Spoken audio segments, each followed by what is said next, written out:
No way! Hello, everyone.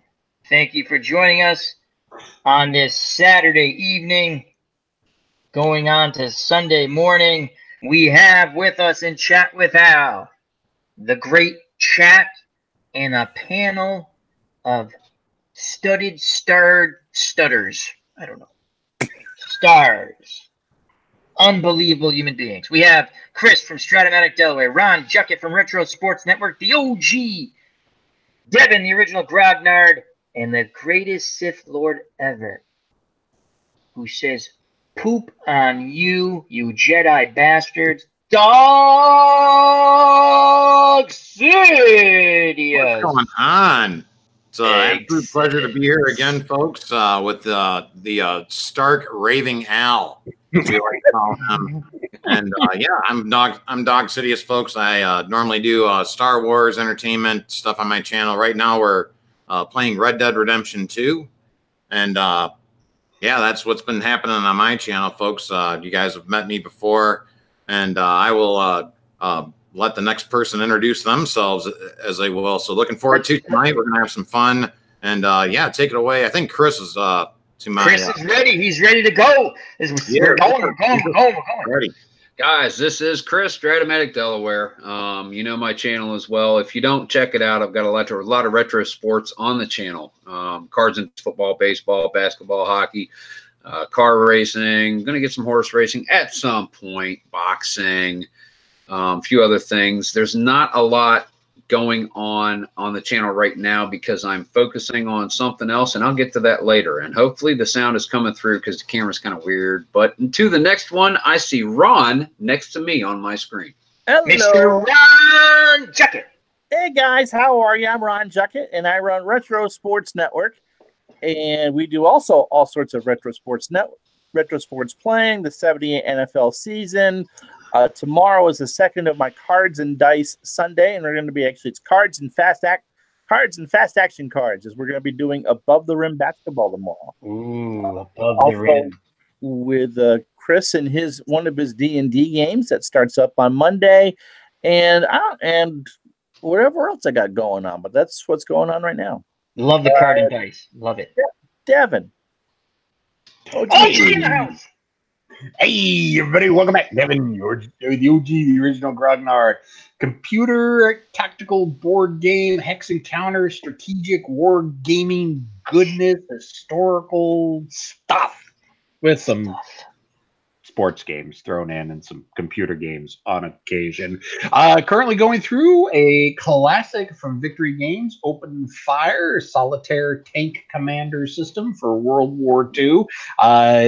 First time I've actually ever played it, and the most recent video definitely showed that I have never played the game before. It was painful, but hopefully we'll get better videos and smoother gameplay in the future. Still trying to get to John Tiller's Sea Lion 1940 computer game, fictional hypothetical invasion of Britain by Germany, 1940. And I'm still playing through Order of Battle Panzerkrieg, but I've just kind of been lazy here lately. And we'll go back to Al before I pontificate anymore. Oh, gee, I love your videos. I always love them. And I appreciate it. I like the new series. I haven't watched the second one yet. I watched the first one when Line of Sight thing was good. Yeah, the new one literally went up while you were doing your most recent playthrough. So it wouldn't surprise me that you haven't seen it. You got to put some more wrestling on the channel. I love it. Great story.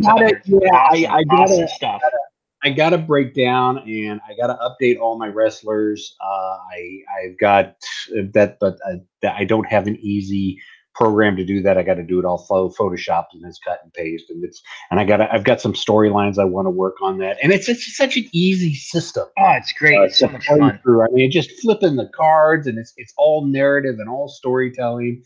And yeah, I need to get back to that. A lot of people have been clamoring for that. Oh, it's fun stuff. So I think we're gonna turn this over to Dawg right now, and we're gonna do a little Stan Lee. And we talked a little Stan Lee on Dawg Station yesterday, and Dawg had such a wonderful PowerPoint. We don't necessarily have to do that if he doesn't want. But just let's Stan Lee passed away. I can kind of show it if you'd like, Al. If you like. So I think we might. I think the history thing was really fun. But let's just go through. I guess we'll start with anyone who wants. We'll start with Chris. And just your thoughts on Stan Lee and his passing. And again, I'm not a voracious comic book guy or comic book movie guy, but when you think of all the characters he created, Spider-Man, Captain America, the whole Marvel universe is basically Stan Lee. It's amazing. And what are your thoughts, if you have any, Chris, on the passing of Stan Lee? Yeah, I'll tell you what. It really brings to mind the passing of some artists I admired over had an influence on me while they were alive, even later years when I was much younger. One with my black and white photographer, Ansel Adams, and becoming aware of his work probably about 85 or so, about a year before he passed away, and never truly came to appreciate what he meant to me until I really started to take in photography and do darkroom work and everything, and just saw what he did, how he made the light represent itself on the film. Another one, he hasn't passed yet, but he's getting up there in years, and it's really going to be a hit when he does, would be John Williams, composer, all of the musical scores, the music he's done over the years. Man, over the years, I've owned pretty much every soundtrack he's ever done. I'm so familiar with his work, and I just love listening to anything that John Williams does. And Stan Lee is right there with the same thing. I mean, he's such a big part of a lot of our lives, in the characters that he's created and in the stories that he has told and in the imaginations that he has stoked. Anytime that an influence like that passes, it's going to leave a mark on society. And Stan Lee is definitely no exception to that rule. Stan Lee, we're going to miss you. Thank you, Chris. Ron, do you have any thoughts on Stan Lee? Just anything you'd like to share? Or? Well, I was much more of a funny comic book reader than the superheroes, but I know the name Stan Lee, and I couldn't tell you who drew or wrote the Archie and Richie Rich comic books that I read. I was much more of a, read the stuff in the newspapers. Yeah. And so really the only thing I knew Stan Lee for outside of those and friends of mine who were into that sort of thing was that he narrated one of those superhero comics in the early 80s. The cartoon you're talking. Which one was it, Al? Saturday Morning? Yeah, which one was it? We talked about that. That was Spider-Man and Friends. All right. So he was always a narrator for those. Yep. So that's how I got to know Stan Lee, and I enjoyed it. My wife is much more into that, and she has. Oh, is she? Yeah. She's into comics, and I'm really not. But then again, I know the name, and a lot of the stuff that I read over the years as a kid in comic books, I couldn't tell you who wrote it or whatever. But I know who Stan Lee is, and that says a lot about him. He meant that much to American culture, and he will be missed. Well said, Ron. Well said. I'm the same way. When Dawg asked me to come on, I was like, well, I'm not a voracious comic. And the more I thought about it, I said, my God, I used to love Captain America. And that was one of my favorites, and that's Stan Lee, OG. Any thoughts on the passing of Stan Lee at the age of 95? No, I think pretty much everything that needs to be said has been said by everybody else. There's no need for me to bloviate any further on. Pontificate, OG. No, I shall not pontificate. And there's just really, it would just be saying what everybody already knows, feels, and has been said already. So now, do you think Stan Lee, if he was able to cast the Joker, would have cast Jared Leto? Nah, probably not. No. And that says a lot about Stan Lee and you. Yes, it does. I love you, OG. You're a good sport. Nothing but love, Al. Nothing but love. Dawg Sidious, my friend. What? Yeah, I mean, it was great. What everybody, I share the same feelings, especially what Ron had mentioned too. I mentioned that, and is it okay, Al? Can I show a little bit of if you don't mind, to me, I loved it, and I wouldn't mind just kind of click on my face. So Dawg's gonna have this quick little historical go through of Stan Lee's life. It's pretty awesome. Already here with this. So take it away, Dawg. But if you folks can see this, okay. So yeah, this was my fine. You know, I basically just, you know, I was just kind of using the pictures to kind of give me an idea of, you know, to kind of, you know, go through. And matter of fact, let me get my notes out here. But, you know, he grew up and around the time that in the Bronx, around the time of the Depression. And his dad had a lot of trouble finding work, just like a lot of dads did, you know, around that time too. So he did a lot of odd jobs, like he was an usher. I think he worked at like a trouser manufacturer or something like that, but a lot of odd jobs and things of that nature, right? And then he got a job with, well, just real quickly, you know, one of his, you know, inspirations, if you will, towards like, you know, characters and, you know, characters that he liked were like characters like Errol Flynn, you know, like from like the old, you know, probably like Captain Blood and, you know, the old Robin Hood film too, right? And, you know, so like, you know, he basically got a job with, he was like an editor or something like for Timely Comics, which would basically later become Marvel down the road, of course, right? But because I believe Timely Comics would eventually would go belly up, but they had characters like the Submariner, Captain America, and also the Human Torch. And he did his first like little story on Captain America. He did like 2 pages. And he was actually, you know, he was like the first guy to let, you know, Captain America, you know, fling his shield like, you know, or, you know, like just, you know, like a Frisbee, if you will. Right. So, but he did a lot more Captain America stuff. And, you know, a lot of the comics at that time were, you know, pretty much the main enemy with all of them was Nazis. Right. I mean, everybody was, you know, it was all propaganda, you know, for the war movement. And as the war, you know, had started, basically, he felt that, you know, if those, you know, folks were fighting, he couldn't, you know, not be in the military. So he did join the U.S. Army. And he was, I believe he was one of like 9 playwrights. I think even one of them they mentioned was like Dr. Seuss, you know, was one of them too. I had another name here too that Frank Capra, folks might be familiar with. Frank Capra, It's a Wonderful Life. And he basically did like Army training videos. So guys, if you've ever been in the military, you know what like training videos are. Well, imagine a play of those, like, you know, why we need to have like shots and watch where we're kind of hanging out on Friday nights, right? Watch where you put your pee-pee. That was a very important video. That because so you get the idea, right? So that being said, he had met his wife Joan, and they were married in I believe 1946, and I mean, they were married for, forgive me for my math real quick, but I think it was about 70 years. I think we had 54 and another 17, all right? No, not that long.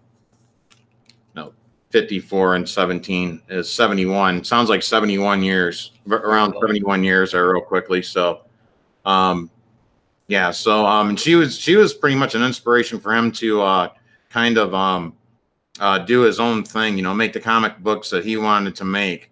As you know, he was kind of struggling as a lot of comic book writers were at the time, because they were, you know, kind of fighting with, you know, agencies, if you will, that were trying to censor what comic books were doing and things of that nature, right? Well, you know, she was basically his inspiration to make the Fantastic Four, right? And I think I mentioned last night how, you know, he really started to you know, change the way the comic book superheroes were characterized, right? We started, you know, they had everyday issues that like we do as human backstory. That's right. And those stories were more interesting than when they put the mask on, right? I mean, you know, a lot of times I'd be more interested in what Peter Parker was doing, than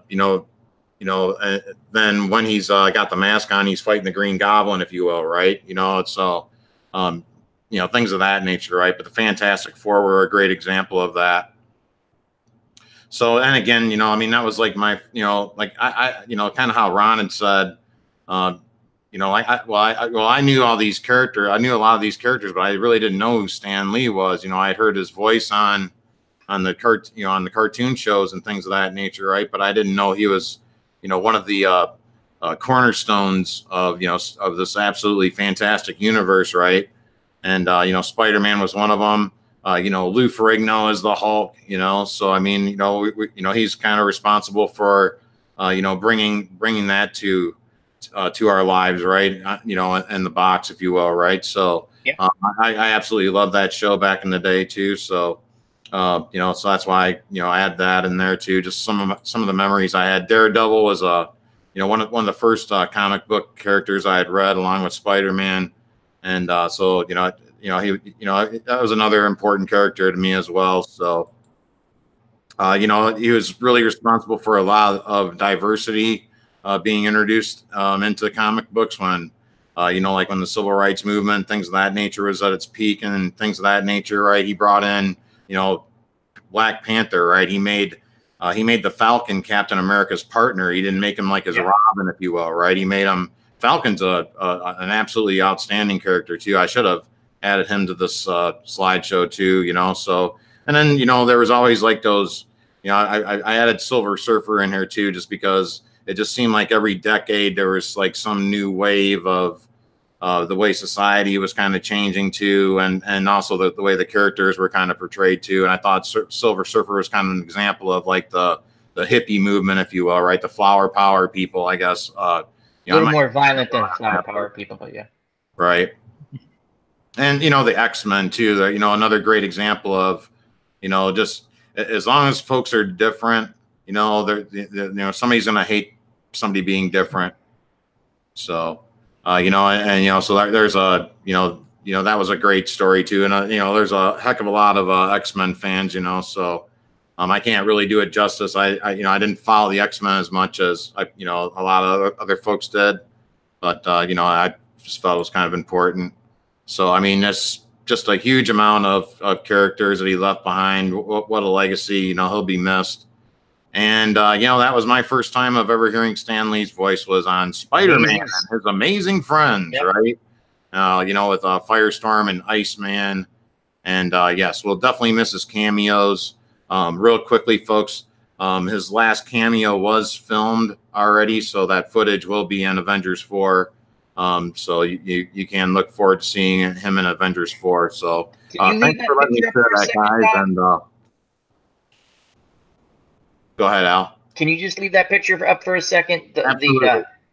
It's funny because Moni G says the thing LMR had said the thing she's going to remember the most when she was talking about the cameos last night and now tonight again is his the way he looks and the glasses, because that was he always had those sunglasses on, it seemed. So, and God rest his soul, he brought a lot of entertainment and joy to many people in the world. So if thank I can you. add real quick, and I yes, Ron, absolutely. Chris would probably agree with me with this too. There are a lot of people who got into role playing because Stan's storylines opened up people's imaginations. As Dawg said, I mean, it was much more than just the action. There was actually these were 3D characters that Stan helped create. Yeah, and they had a lot of them have wonderful backstories, and we went through it. If you want, check out Dawg Sidious' stream yesterday regarding Stan Lee. It was a wonderful stream, and I'm thank you, Dawg, for sharing. He did this yesterday. I said, if you don't mind, let's do that on here, because it was just a nice little quick biography on some of Stan Lee's life and what he did. So. Awesome. Well, again, thanks for letting me share that, Al. And I just wanted to remind you, you can click off me now, buddy. I don't know if I'm still like the primary. No, you're good. When we talk, it pops up. So I gotcha. Yeah. Okay. I'm going to stop sharing, and you guys can see my mug here soon. Oh, we love seeing your mug. It's awesome. Thank you very much. Thank you, Dawg, for putting that together. A lot of fun. And entertaining. I enjoyed it last night. I enjoyed it even more today. Thank you. idjesters in the chat. Hope all is well. Check out that great channel. Coming up on Monday, they're starting up a new group. Chris and Ron, if you'd like to talk about that quickly, or not quickly, while I say hello to some people in the chat. Coming up Monday, the Dungeons and Dragons group starts up again. Yeah, go ahead, Chris. Well, we are getting started. IDJ was kicking it around, like, how do we get more people interested? How do we get other people in? And my first thought was, we want to get people interested. We need to get back on the channel. We need to get going. So we're coming out with all new characters. IDJ is going to place us into his world that he has created, which is going to be really cool to share some of his personal creativity, and just totally looking forward to having fun. It's going to be Thursday nights again, like it was before. We're starting this coming week. However, since Thanksgiving here in the U.S. is on Thursday, we're going to be rolling Monday night, 8 o'clock Eastern, and we are going to continue. We'll probably have it wrapped up before Christmas, because it's only probably going to be like a 4 or 5 session adventure just to get things going. So, Ron, what are you looking forward to? I'm really excited. I think, you know, when ID pitched the idea of doing something of his own creation and we said yes, he just lit up. And so I'm really, you know, some of the kind of twists that we know about are coming already. I'm really excited to see what he comes up with. You know, I think this is going to be a really wonderful short playthrough. I do too. And anybody in the chat, I mean, if you're interested in jumping in, you know, get up with IDJ on his channel. Comment to him. I'm sure he'll respond to you, or you know, get up with any of us. We can get you together. He's got some videos announcing it. You can find out how to contact him on his channel again, idjester. And we're going to be doing this Monday night. Me, Ron, Herb. We're just going to be short and sweet, knock it out, and see if we can't have some fun along the way. Always fun. I'm looking forward to it. And then it moves to Thursday after Thanksgiving, correct? Right. It'll be a week after Thursday, and stay on Thursdays regularly like it was before. Great. Yeah. Great. So thank you. I started a little late today because I was playing a Strat-O-Matic baseball game. I've been on a strat binge, just buying team after team after team after team after You're team. Stark raving Al. I'm stark raving out. That's it. Stark raving. It brought me back to my childhood. You know what? That's fun. That's fun. So, anyway, it was a fun game. So, and you should all watch it. Hit the like button, share it, and get me 1 million views. Just kidding. But oh yeah, it's a great game on the end of a great series, guys. I mean, it was really cool the way that it turned out. I mean, not so one-sided as the win-loss shows, but you'll get it when you watch it. Yeah, it's fun stuff anyway. Yeah, were those some of those diamond grade teams, or those just ones you picked up individually? Well, they have. I'm not going to talk too much strat, but yes, they're like sets of 80s. I have A and B sets for the 80 teams, 1980s, and I have A and B of the 90s teams, and then I picked up a ton of old. They're just basic though, old teams. And then they had a 70 set, which is basic and just advanced. You know, not the super. I'm not playing super advanced anyway. I read through the rules. I'm like, watching me play super advanced would be like, and now, yeah. Oh, it's a hit. Oh, it's a touch symbol. No. Yeah, exactly. So that's for the computer. When I do that, the PC does all that stuff. So, but it's fun. I enjoy it. There's something to be said about rolling the dice. It's relaxing. That's why I was so like. Last week, Ron, when you did the card and dice via the spreadsheet, that was awesome. I loved it, you know, and people like it. So if you like it and people like it, it's a win-win for everybody. Bless you. Is that OG? No, that was Miakov. Oh. That was Chris. What I want to know about Strat-O-Matic, baseball, football, and all the other sports games out there, they always have the greatest teams, the greatest player sets. Why don't they have the worst teams and worst player sets? I want worst ones. The ones I'd want to play. Really? I would like to do a league. The worst football. It's funny. In the last I would love to do a league with the 62 Mets, the 89 Orioles. I would love to do the worst of the worst. It would be great. Here's the funny thing about that, guys. I was on the same mindset, not with so much teams, but I was thinking, like, you know what'd be funny? If you go through all the teams I have, right? Or just the 83, my old school, my original set, which I have draft right the here. worst players. And you just pull out all the worst players, right? And you draft like I like it. A few teams, not like 4 teams, even if it's just a mini 4. And I was thinking about that. I'm just going to draft like the worst players. And just, it'd be fun. Just like I have. The Joe Schmo Bammers lead the 60-game season in the league with total teams run scored with 73. Exactly. I have to tell you something. I discovered, not that I discovered, I seen a game on Steam. It's an 8-on-8 football game. It's a table, like you're playing on a tabletop. Oh, cool. But the little guys move. They almost look like, remember the game, the electric football? But it's not electric, but it sort of looks like that. And it's 8-on-8. It's fictional. You get 50 plays per game. I think like together, or maybe each team. And I'm like, I'm looking at it. I go, wait a second. You can make up, like, I think you can edit players' names and stuff. I go, I can make friends with a channel team and play this wild 8-on-8. I used to play, when I got out of college, actually last year, a couple of years ago, I played what they call touch football. Very physical game. The only thing is you didn't get tackled. I take that out right there. So, it reminded me of that, or flag football, except, it's like an 8-on-8 thing, and it looked really cool. And when it goes on sale for and it will, there'll be a sale coming up around Christmas. I'm going to buy it. I might even get it earlier than that because it just looks fun. And just reminded me of the old, does everyone remembers the electric football? That would be hilarious. I owned one. Yeah, I had one of those. You take like 45 minutes setting all the guys up, and they never moved where the hell you wanted them. They circle. I'm like, my running back just circled for the 14th time going backwards. Come on, go forward, damn it. Back before you could order the customized one, sit down with your tester paints and paint the uniform. Red and yellow. Players, like the All-Stars. Yellow, yeah. No, I had my reds. I had like Nolan Cromwell uniform printed like in 1982. Yeah. Freeman McNeil. Yeah. I had all of the All-Stars from like 82 painted on my players. If you search for that stuff on YouTube, there are still active leagues. There's a guy.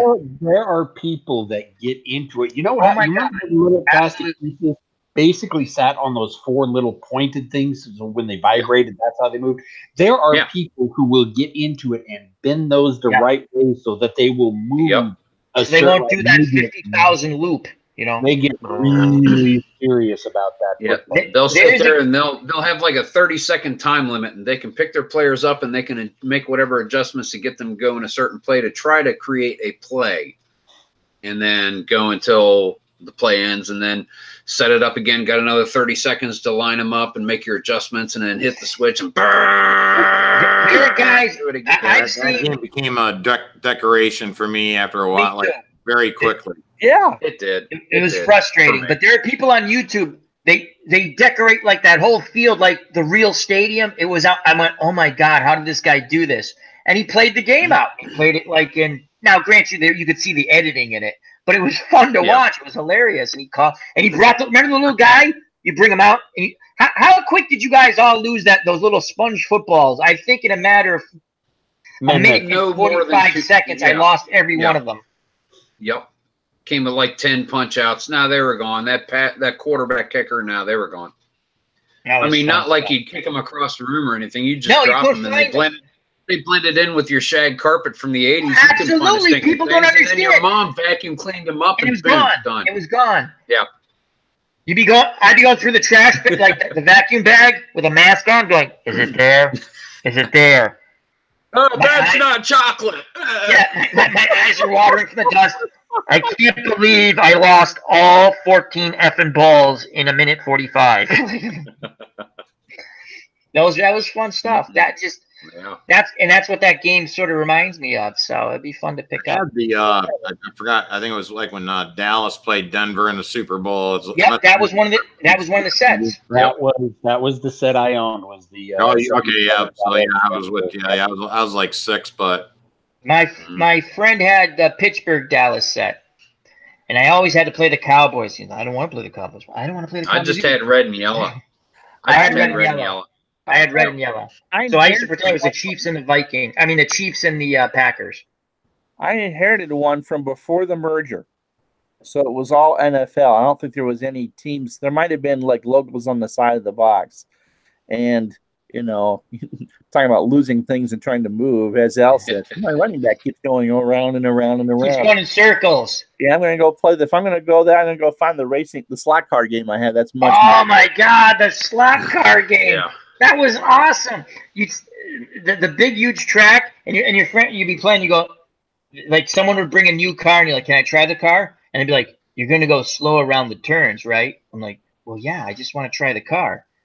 No, I don't trust you, Al. Here, you get the crappy car. I'm like, okay. The Mr. Pete channel is the Mr. Pete channel is halfway to big time. Says electric football is for people who can't handle foosball or air hockey. Damn.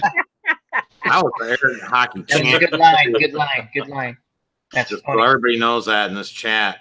I was a beast at air hockey. Air hockey was awesome. How many people in the chat have played air hockey? That was great. Oh, yeah. I played air hockey. Oh, awesome.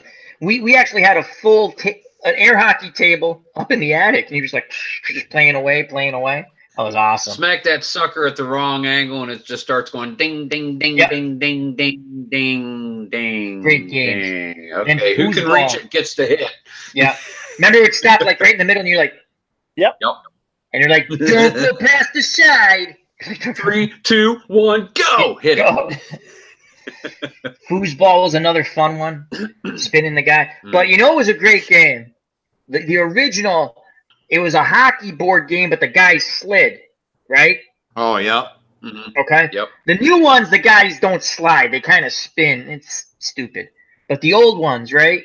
They slide, and there was a bank shot you could make off the side, and it was unstoppable unless the goalie was like positioned to that side. And it was like just the only thing I learned in geometry was if I banked the stupid puck off that spot, it's gonna go boing, boing and in. And my friend would get so pissed. That's not fair. That's cheating. I'm like, how is it cheating? Because it went in. Hello, you can try the bank shot. You're just too stupid to figure it out. You know. And that friend is not in this chat tonight, right? Probably not. And if he hears that, he's gonna be like, Al, you're a real jerk. I used to come up with like. You're in this chat for hanging out with us tonight too. Oh yeah, awesome people here tonight. What's going on with the chat? What's going on? Throw some subject matter out to us. We will discuss. JD's here, Nancy T, Mr. Pete channel, Mr. Pete channel. So I was thinking about something. This is when we get to the dangerous part of the show. No, it's not dangerous. The smoke detector batteries in your house all freshly charged? Oh yeah. Because the smoke was. Yeah. I was thinking about like, what if like Cersei Lannister was on the dating game, and like you had Kermit the Frog, you had like a dwarf. I thought your camera was out of focus, Al, but I can tell now it's haze. Oh yeah, it's the brain. It's the smoke from the brain. So couldn't you see like Cersei Lannister on the dating game, and or you could see like what's the Tyrell, the pillow muncher? What the hell was his name? Mr. Peaches. Well, he got some Mr. Peaches. Loras Tyrell. Yeah, Loras. You could see like Loras Tyrell on the dating game.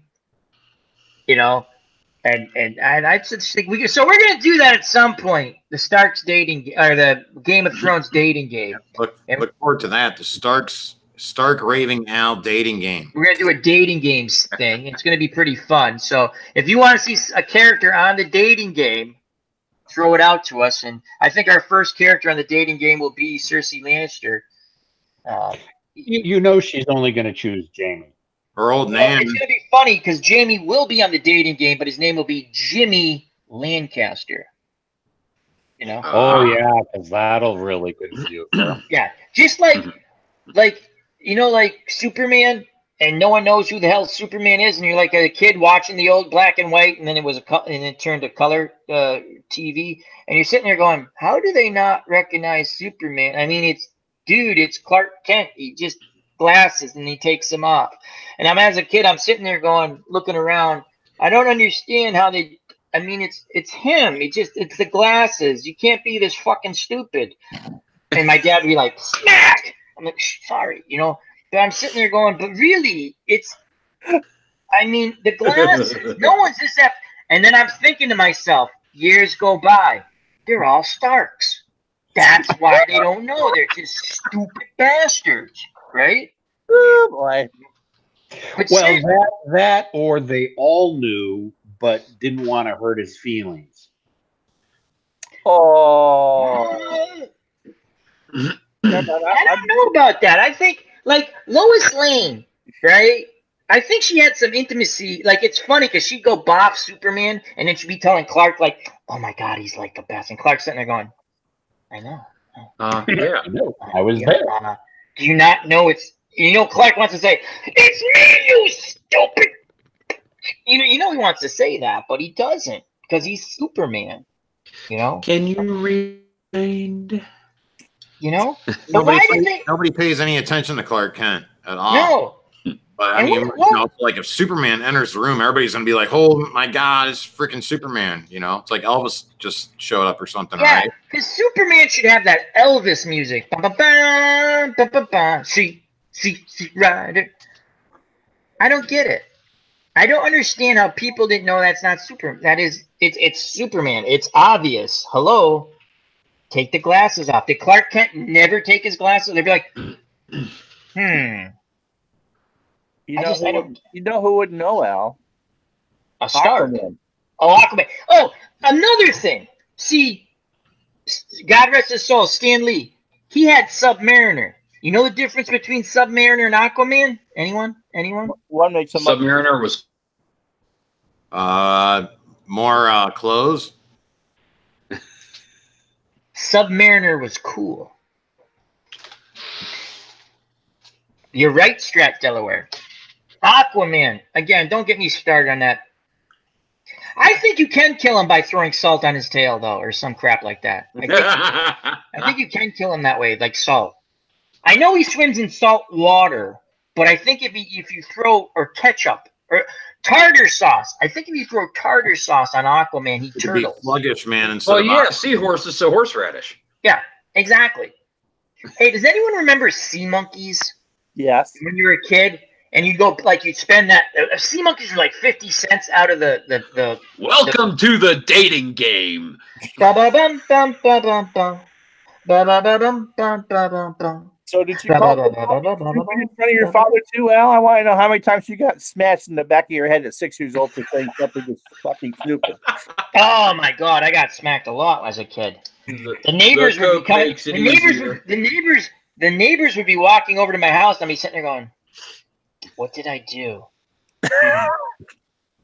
Because I knew I did something. And then when you saw like two neighbors coming over to your house, you're like, "Yeah. All right, we threw a lawn dart through the, it's stuck in the garage." Okay, that was behind Stevie's house, yeah? That wasn't through the garage. It was in Granny's Tushy. Yeah, well, lawn darts were awesome. They don't sell them anymore. Why? No, they're too dangerous. You They can't let kids play with them. I'm telling you right now, lawn darts taught children agility. You're either going to get hit with the lawn dart or you're going to move the hell out of the way. Most of us move the hell out of the way. It's teaching you ninja skills. It's Darwinism at work. If you didn't, it used to be surviving through childhood was a status symbol because the shit we used to play with, not everybody made it. It's just life. But no, now they got to make all the toys all safe, and we get stupid kids growing up to be stupid. We get kids who watch Caillou on PBS. And that's just... It's just a proliferation of Starks out there. Yes. This is where all the Starks started, on PBS somehow, on Caillou, I believe. It's a vicious cycle. Not Elmo from Sesame Street? Elmo from Sesame Street is kind of creepy if you ever listen to Tickle Me, Elmo. Oh, yes. It's very creepy. It's like, Elmo, like when you touch me here. Yeah, he was the one you said was like Renly. Yeah. I remember that. That's the one like Renly. And we have some more of those coming up on Dawg Sidious' channel next week. We have some more special stuff. But, so we're working on some things for the show, as we always do, in our production meetings, which last about 45 seconds before the show goes on. Yeah, contrary to popular belief, we are not just a bunch of random guys that just kind of come up with stuff out of our butt. We are professionals. We are Y'all professionals.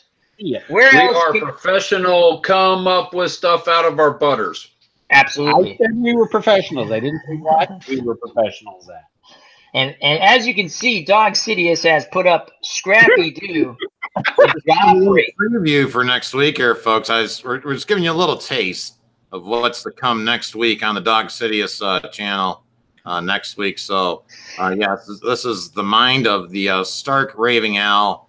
And there is definitely more to come here, as we can see Scrappy Dappy Doo. And I am the King Joffrey Baratheon with his Q-tip head. Yeah, he definitely is a Q-tip head. He's got like that, what was that called in the 60s, that hairstyle, I don't know, it's almost like a Beatles haircut kind of. But Yeah. Cool, of course, right? Yeah. Oh, Tribes fan says lead-based paint cribs, lawn jarts, and going places on your own. Amazing we survived. Absolutely. Hey, I drink water out of the hose. Look what happened to me. Yeah, that's Oh, funny yeah. now. If you buy a hose, it says do not drink water out of the hose because it could cause all these horrible things. I'm sitting there going, well, that explains a lot about me. Full cut. It's sorry. perfectly fine to drink water out of the garden as long as the garden hose isn't laying on the ground behind the shed. Exactly. You don't want to drink. But we drink out of the hose all the time. I had a friend who drank out of the toilet, and we're like, why are you drinking out of the toilet? He's like, it's good enough for the dog. It's good enough for me. That stuff's raspberry. It's great. Yeah. He was like this. He was like, whoa, it's blue Kool-Aid. I'm like, I don't think it's blue Kool-Aid, Nope. man. Not doing it. So I always was very careful when I went over to his house. You want some Kool-Aid? I'm like, no, I don't. No. Careful if there's things floating in it, Al. Yeah, He no. just took one of those little things and threw it in a pitcher of water. Yeah. Eh? Things you have to understand. If you ever was halfway to the big time, he's taking off. See you, Pete. Hi, Pete. Bye, Pete. bye, Pete. The thing you have to understand is, like, if you ever went over to this kid's house, never drink the Kool-Aid. If you ever went over to Bill Cosby's house, don't drink it. Never Don't drink the that drink. Kool-Aid ever. Don't drink the Kool-Aid. You know, no, because if you drink the Kool-Aid, you might get the pudding pop. That's what I'm saying. It's a call. One, Al. We didn't even make it an hour. Off the rails. Hey, hey, hey. Hey, Pop Saturday. I got a pudding pop for you. Hey, it's Fat Albert without delay. I loved old Bill Cosby.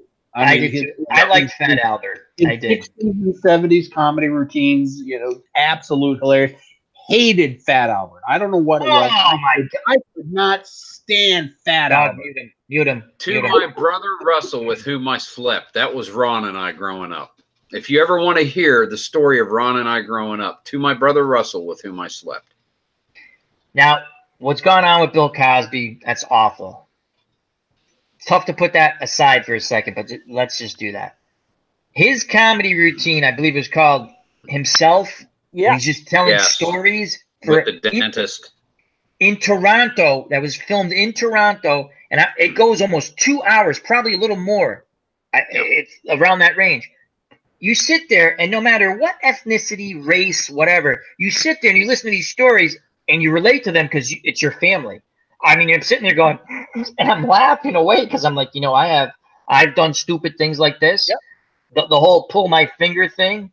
And when he says, I thought my name was, when he says Jesus Christ, what was the routine where he would call the brother, God damn it. God damn it, I'm not Jesus Christ. Yeah, exactly. I mean, it was funny stuff. My dad, we didn't do the chocolate cake for breakfast, but, if my dad made breakfast in the mid-'80s, it certainly wasn't what my mother was making during the week. It was like, That is great. Yeah. Give us a chocolate cake. I mean, again, that was funny stuff. I mean, grapefruit juice. That's right. These are not your children. Yeah. Do you guys remember the one in I think OG mentioned there was another one, like I was even prior to Himself. That's the one I kind of remember where he talked about like Fat Albert and like Buck. Oh, yeah. Buck was Yes, on there. Buck. Buck number 1, come in. AU Packmule chat says, I still have the album called 200 Miles Per Hour. That's Maybe the one that's. I'm wondering if that was Yeah. Yep. As Moni G says, Bill Cosby himself was great fun. That was I'll never forget watching that going, and he just sat there and I went, anyone, whatever ethnicity, race, I mean, almost everyone can relate to those stories if you're a normal human being. I mean, they're just family stories, and you're sitting there going, that's the thing. Like with Eddie Murphy, everyone's like, oh, he swears a lot, but when he's doing storytelling, regardless if he's swearing or not, you can relate to almost every story he tells. At least I could as a kid. I'm sitting there going, absolutely. We didn't get ice cream because we were poor. You don't get. I mean, the ding dong truck would come along, and you're like, hey, can I have some money for the and you try to get some money for the ding dong truck. And to think about that, it was called the ding dong truck. Now that I think about it, it's pretty perverted. It's the ding dong truck. And like, why is he stopping at Mrs. Miller's house all the time? The ding dong. I get it. I'm the ice cream man. Stop me when I'm passing by. Then there was Mr. Softy. We have a that was like the expensive truck. That was like soft serve ice cream. You're like, damn, we can't afford that. Chicken Heart. Moni G reminded us Chicken Heart. Chicken Heart was created in a laboratory in a solution to half sodium felicitously. Chicken Heart was my favorite. That was great. I don't know that routine. Yeah, that's the Chicken Heart that ate New York City. Here's one. The Chicken Heart rang the second floor. Elevator came up. Okay, what? Was that a Bill Cosby? Was that a Bill Cosby? Oh yeah, it was a Bill Cosby. I don't remember that. I don't remember that one. Oh, Chicken Heart was going to come and get me. I started spreading peanut butter and jelly all over the ground to trip up the Chicken Heart. Chicken Heart's going to get me. I set the couch on fire. That's about the time my father walked in. What's going on in there? Dad slips and falls. You hear the Chicken Heart? What Chicken Heart? The one on the radio. Turn it off, you idiot. Click. Yeah, let me tell you about my idiot son who burned the couch, worried about the dum. That's great, man. You should check out Chicken Heart. Probably one of them. I'm gonna have to check that out. Now, when you said, do you guys remember Elvira? Jeffrey. Yes. Oh, the plane. Oh my God, that was such a routine. And at the end, remember the kid finally falls asleep. He goes, all the adults took pleasure waking him up because he just annoyed them through the whole trip. If you watch the pilot for The Cosby Show, they do that, I think. It's all from Bill Cosby himself. They turned that into 22 minutes, and that was the pilot for The Cosby Show. Oh, it was funny. And then I think when his mother was giving birth, she told the fathers there how they weren't married yet or something. That was another like funny, it's just funny stuff and just laughing. I mean, again, what happened with Bill Cosby and what he did is awful, but I'm saying he was funny. Your bottom lip and pull it over the top of your head. Yeah. AU Packmule's bringing up the dentist. I love the dentist. That was so funny. I mean, what's one of thing about my big famous. He goes, they give you the shot. My famous. Like, how are you doing? I got about a ribbon. How am I supposed to do? Well, have you done any fish lately? Remember, rinse. Adam, I skitty itty, my face. Then you know what my father's favorite game was? Come here and pull my finger. I mean, this is funny. It's funny. Then when Eddie Murphy did the remake of The Nutty Professor, the first one, and they're doing the dinner scene. I think I'm pretty sure I've talked about. That is like the funniest. Just you see, like everyone's sitting around the dinner table and they're eating and they're flatulating. That's funny, right? But you're sitting there going, I have relatives, like you know people, like I'm sitting there going, this is like a Sunday dinner where everyone's yelling at each other. If you walk by my house when I was a kid, you'd swear we were killing each other. A gazillion cars out in the street and everyone's screaming.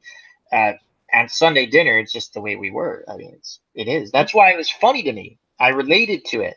Now, when I see the Kardashians and people are like, oh, it's such a fun, I'm like, I don't relate to the Kardashians. I have no clue what they're about. They're not like real people to me. It's all scripted. Oh, I know that too, but it's just, I don't want to see rich people. I'm not rich. What the fuck do I care about rich people? Don't give a shit. Were you a fan of the early Roseanne show? I did not get into Roseanne until I watched it on reruns on TV Land, and I am a fan of that, of the first go around. Yeah, I remember coming home from some break, coming home, and it was on, and I watched a couple in college, and my mother was not huge into sitcoms, and she said that was our life. It was true, I mean, she gets crazy towards Roseanne, not my mother, towards the middle and end of the series and that. But the first 2-3 years, you're supposed to do a disclaimer, Chris, that he means his Roseanne and not his mother. I'll get the disclaimer in a minute. Go ahead, Ron. I'm responding to LMR. It's Okay. important. Before she got all power hungry and Tom Arnold came through, I mean, that was that was our life as little kids. Well, the other funny show that I totally enjoyed, my whole family, my mom, my dad, everyone enjoyed, is Married with Children. It was just this goofy show, as a popular show, and you're watching that and you're going, I mean, it's stupid. That's not the right. It's silly comedy, but you're sitting there going, you feel bad for the guy that he's trying to work, and his family just sucks, right? And every Sunday we sat down and watched that together, and you just laughed. And I had watched a TV biography on them, and the original name of the show was supposed to be Not the Cosbys. That's what it's supposed to be called, Not the Cosbys. Wow. But Fox chickened out because they thought they were going to get sued. And they went with Married with Children. And they had all the cast members pretty much set except the Al Bundy character. And they were the two writers, one was an African-American guy, one was a white guy. I can't think of their names, but they had actually worked on Happy Days, which was intriguing to me because it's totally different than Happy, because they wanted to do this comedy. They've been wanting to do this. And Fox Paul McCartney and Stevie Wonder. It could have been. It could have been. Ebony and Ivory. And didn't see that one coming. I didn't either. It was a song, Ebony and Ivory. Paul McCartney and Stevie Wonder, right? No, I think So they did the show, and Fox was looking for something. So they're doing all the casting, and they get everyone down, but they don't have the Al Bundy character. And they went with oh God, what's his real name? He played football briefly. Ed O'Neill. Yep. He got cut by the Steelers on the last round of cuts in 1969 because he hurt his knee in the final. I think it's a final week and a half of a exhibition season, and he got cut. Or he would have made the team. And he said it was the best thing that ever happened to me, because then he followed up with the acting. He goes, if I made the team, I probably would have won 2 seasons and been done. And who knows what would have happened, right? And so Ed O'Neill comes in, and he'd never done any comedy. And he gets the job because he sits down, doesn't say a word. And they're looking at him. They're like, but they don't even want to interview him for his character, because they're like, he's not a comedic actor.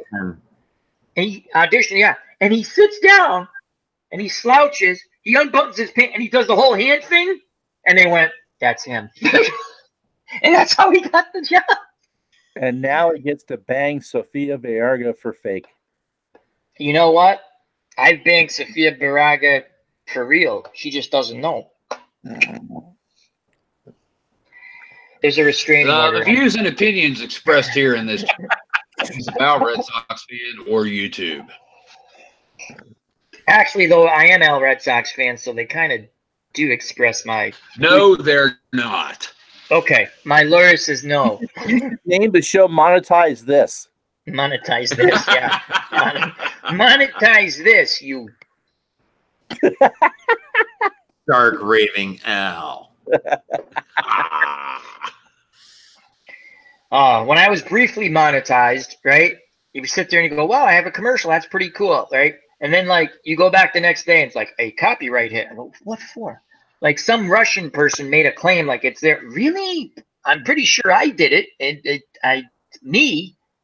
And the music is free from YouTube, but so those are the good old days. When I was with Fansided and we did the nightly podcast shows, we didn't monetize them, but we still got a copyright hit because Ricky interviewed a player, and I ran that little crawl over because it was just a slapdash merge the audio with something to put it up.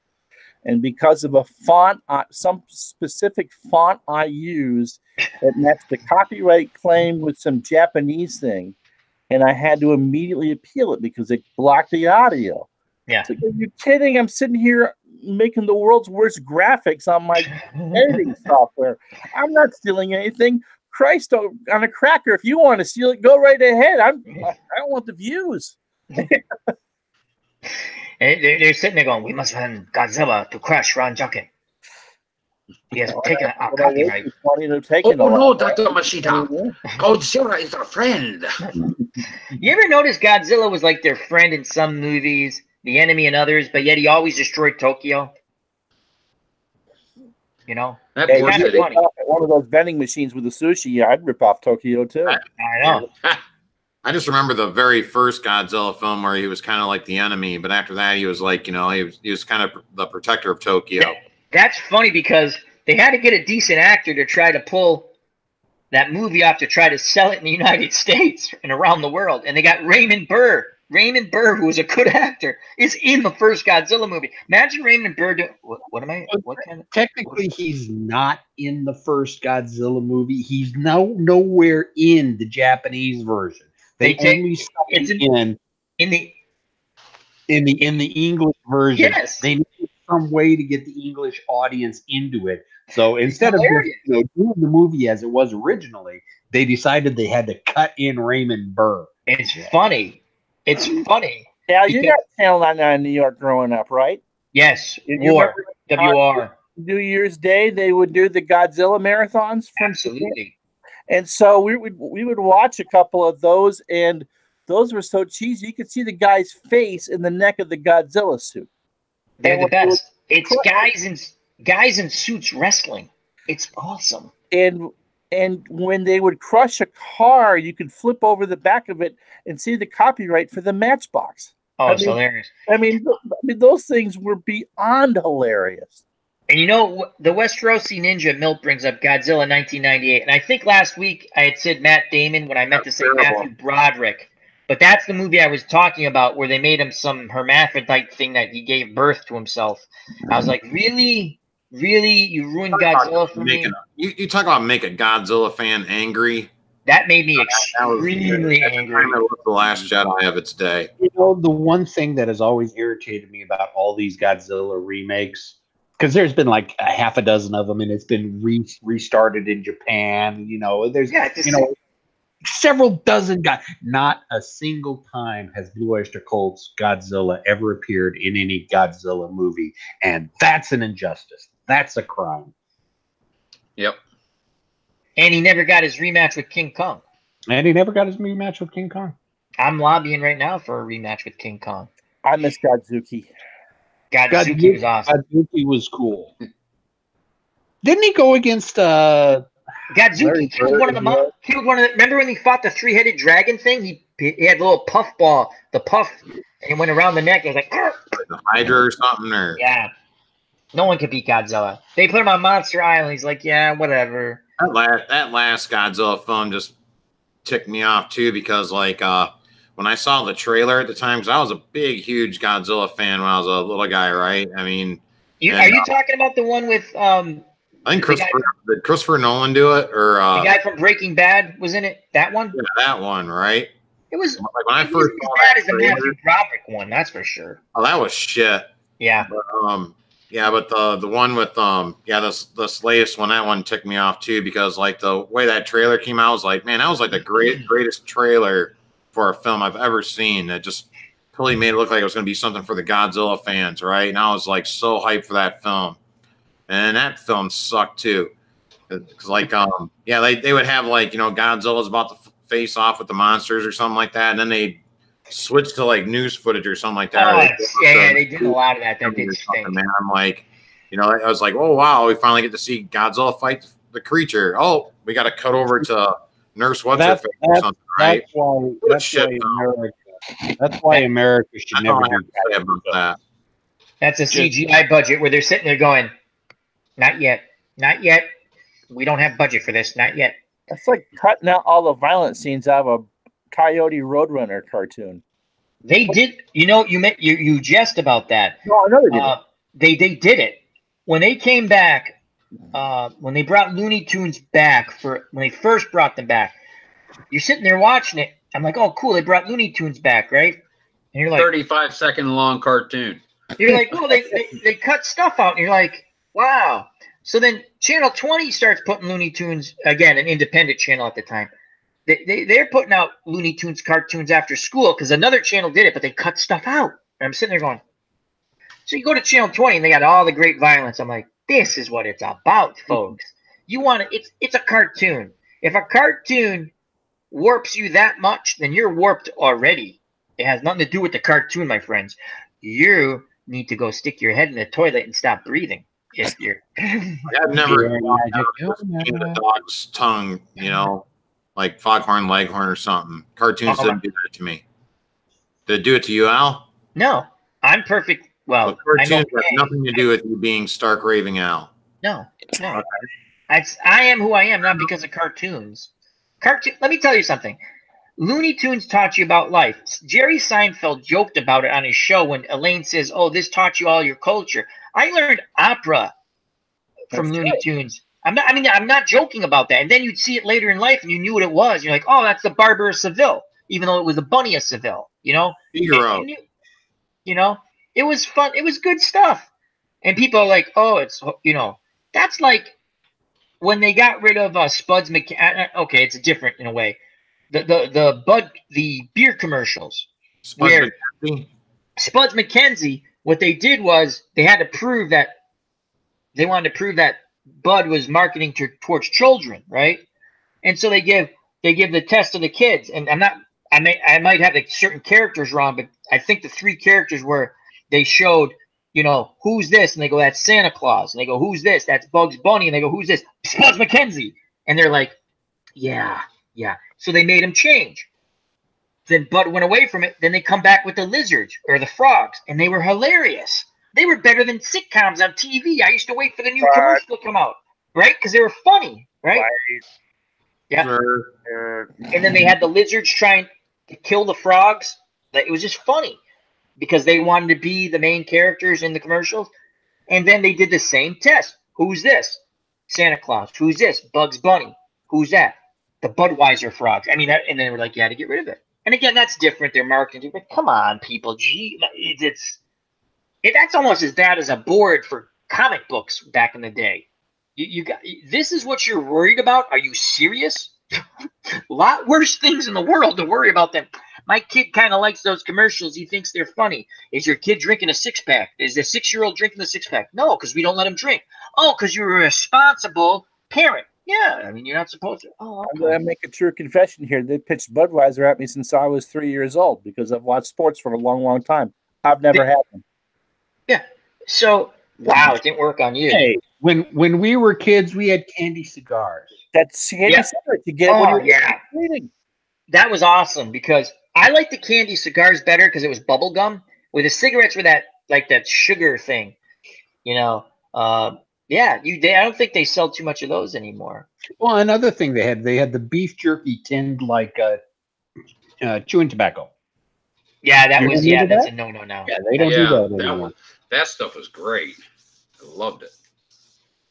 And they had lawn jarts. What was a better day? A bubblegum cigar, right? Beef jerky that looked like, chewing tobacco, right? And lawn jarts, and you're like, what I'm going to do with this lawn jart? I think we can throw it through Mr. Smith's garage. I really do think we can do that. And then you throw it, get stuck in Mr. Smith's garage. You're like, what are we going to do now, Al? Well, seeing that I'm the oldest here and sort of in charge, run. And that's when you got called by your first and middle name, right? Oh, God, I'm stuck on the rug now. Yeah. I better not have to go to the bathroom because I'm gonna piss. I can't move. I better drink this quick. You know what I'm saying? Might have to fill it up again. So, but yeah, that was I don't get it how people blame things like on video games, music, this, that. You ever think that the person who committed what horrendous thing they committed, maybe they're just an idiot and probably should have been drowned at birth? You know? People blame things on everything else, but it's a cartoon, it's a movie, it's a TV show, it's music. You don't like it, turn it off. Have you ever played GTA 5? Okay, yep. I've played it before. I'm not a big fan of it, but something about going down to the docks with a baseball bat and just bludgeoning people. I mean, it was fun. That deserve it. That perfectly deserve it. Yeah. And then, like, you find a date, right? And then, like, you have fun, and then you rob her after. It's kind of funny. Now, I think the opinions and views expressed on this chat are not necessarily those of our Red Sox fan and or YouTube. No, they're not. Even though I'm a Red Sox fan, my attorney has just told me they do not express my views. Now, the game that Dawg plays, the Western Red Dead Redemption. Same company. Red Dead. They got into a lot of heat because one of the missions is you got to shoot a suffragette, right? Shoot a what? A woman, right? A woman voter. Yeah, I think you do. Well, there's not a mission. The women's suffrage movement was happening around that time, right? So yeah, right. They added that in there because I think the time frame is 1899. You were asking me about Red Dead Redemption 2 with right. You caught the part where Arthur has to show the protesters, if you will, right? Or So that was pretty fun. Yeah, I don't think there's a mission where you actually have to shoot one of the suffragettes. However, they don't stop you from doing it. And a YouTuber actually got banned because he was coming up with creative ways to kill the suffragette. He'd tie her up, feed her to an alligator, tie her up, put her on a railroad track.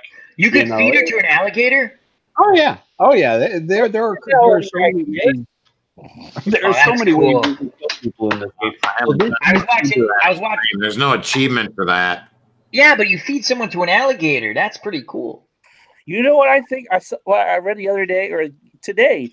I think is the coolest actually thing about that game. The horses actually poop. All right. Actually poop. And then I noticed that like you can actually step in it. Now, your crew, right? That's with you. Like, let's say I was Arthur Morgan for shits and giggles, right? And you guys were all, like Chris was Dutch or something, right? And Ron was John Marsden, right? And we had Al as Bill Williamson, right? I've been playing this game a little bit, right? I want to be Hosea. But like, let's say my horse, right? Who I call Beast because, she's an absolute beast right now, right? She might just decide to just, lay one in front of us right there, just like Tywin Lannister's horse, if you will, right? And you guys could all step right in that stuff. Nothing happens to your shoes, right? As soon as I decide to be like, oh, you know what? These guys can do it, right? I've got stuff all over my new boots that I just got signed, right? And there's just a big, footprint from where I went through that, right? And now I got to go get my suit cleaned and go take a bath. We're gonna JD is gonna be joining us. So I figured I would share that with you guys. So I'm gonna mute myself. You guys take over the show, please. And before I go, Moni, I'll be back. Where are you going? I'm gonna send an invite to JD. He's gonna join us on the panel. Moni G says, "Remember the public service message that asked, it's 8 o'clock. Do you know your children are?" Yeah, that was. Yeah, that's coming out here tonight, folks. A lot of young great people. We're at the store buying cigarettes and beer for our parents. Did you ever have to do that? Not for my parents, but for one of my friends, his grandmother. We always used to go up to the 7-Eleven, and she'd always want us to get her beer and her cigarettes. Yeah, I was like 8. You are good boys. Thank you very much. My mom had to write a note. I never did it, but I had a friend that she'd give her daughter, you know, 8, 10-year-old daughter a $5 bill. Go get mommy a pack of cigarettes and some Kool-Aid. It wasn't blue. Didn't even think twice about stuff like that. No, not at all. Well, yeah, that was my horse poop story from Red Dead Redemption 2. I rode a horse once. Honestly, now I did once. I have no use of my arms and no use of my legs. And so the thought of me riding a horse is, you know, pretty hilarious. But I was in first grade and we went to the local dairy farm and they were letting people ride the horses. Well, Ron, do you want to ride the horse? Well, sure. We'll hold on to you, Ronnie, as you ride the horse. Well, they threw me on the horse and I'm sure it was some old 40,000-year-old nag who maybe moved about, a quarter mile an hour if you showed her a carrot. Yeah.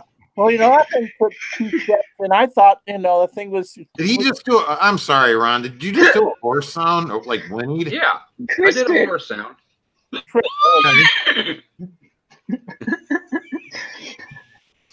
a soundtrack man. I can't help it. That's fine. God, that's funny. Go ahead, Ron. Sorry. Real quick. Sorry, but one more, real quick for Mooney. All right, Chris. Now do an English horse. Close enough. I don't know. That's what they did to Bell Blanc in one of the cartoons. Do an English horse. He was. Clappity, cloppity, clappity, cloppity. What do you want? That's an Australian horse. 2 or 3 steps, and I freak out because the only horse riding I'd ever seen was what I'd seen on television for the Derby and stuff. I thought this thing was going to take off and run. They got me off really quick. The horse. I rode a horse once. It was one of the most painful experiences I've ever had in my life, and I had a tooth knocked out. Okay. Not from the horse. I mean, from playing football, right? And so we get my friend is like, we're babysitting his nephew, right? And we're like, Frank, what do you want to do? His little nephew. And we've been like, you want to go? You want to do this? You want to go to the movies? You want to go to the batting cages? And no. And like for some reason, he was into horses all of a sudden. Let's go horse ride. I go, what? And he's like, I want to ride a horse. And so his uncle's trying to convince him that he doesn't want to ride a horse, but he said, fine, we'll go ride a horse. So a small town outside where I live, we go there and we get there.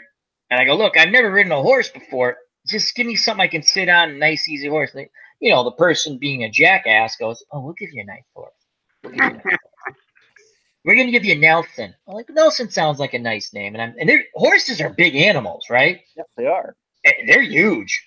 And I'm sitting there going, okay, Nelson's cool, right? He's a cool horse. Yeah, he's a cool horse. You get Nelson. I'm like, okay, cool. He's a nice horse. Oh, he's nice. So we get on the horse and we get on there and like Nelson right away, and you get a bad feeling about Nelson. And then especially when the other person looks back and goes, especially when you look and he's standing in the back of the barn, he's got like a hypodermic in between the cleave of his hoof. So yeah.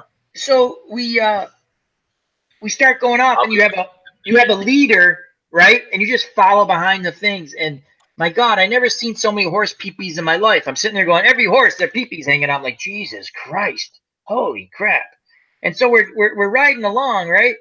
And Nelson does not like to be last. Okay. And I'm like, and the lady starts yelling at me like, control Nelson. You're the one who put me on the horse. I don't know what the hell I'm doing. And the horse, and I went, hey, stop. And they told you like to do, that whole thing. And Nelson looked at me, right? And then he bit the horse in front of me. And then he looked back at me, and again he says, listen, jackass, I will bite you. I'm like, Nelson, you do whatever the heck you want. Whatever the heck you want. So Nelson did not like to be last. He wanted to get up to be front. And then the person's like, he used to be a lead horse, but he's old. I'm like, why did you give me Nelson? And he's doing his own thing. He didn't give a shit what he was doing. And so as I'm riding and unable to control Nelson, I literally stood up to try to control him. It's like my ass was paddled for 45 fucking minutes. It's like... And finally, by the miracle of God, we get back to the barn. And I'm thinking, I'm like, at the end, I hated Nelson. I'm like, I'm going to kill this horse, right? And I'm like, the views and opinions expressed, screw it. It's not going to help. So we get back from the barn. I get off the horse. I can barely walk. My ass must be so red for 45 minutes, right? Because I didn't want to go there. And I went, Benny, we're going home. I'm getting the shotgun. We're coming back. We're killing this effing horse. And he's like, are you serious? I'm like, we're killing the horse.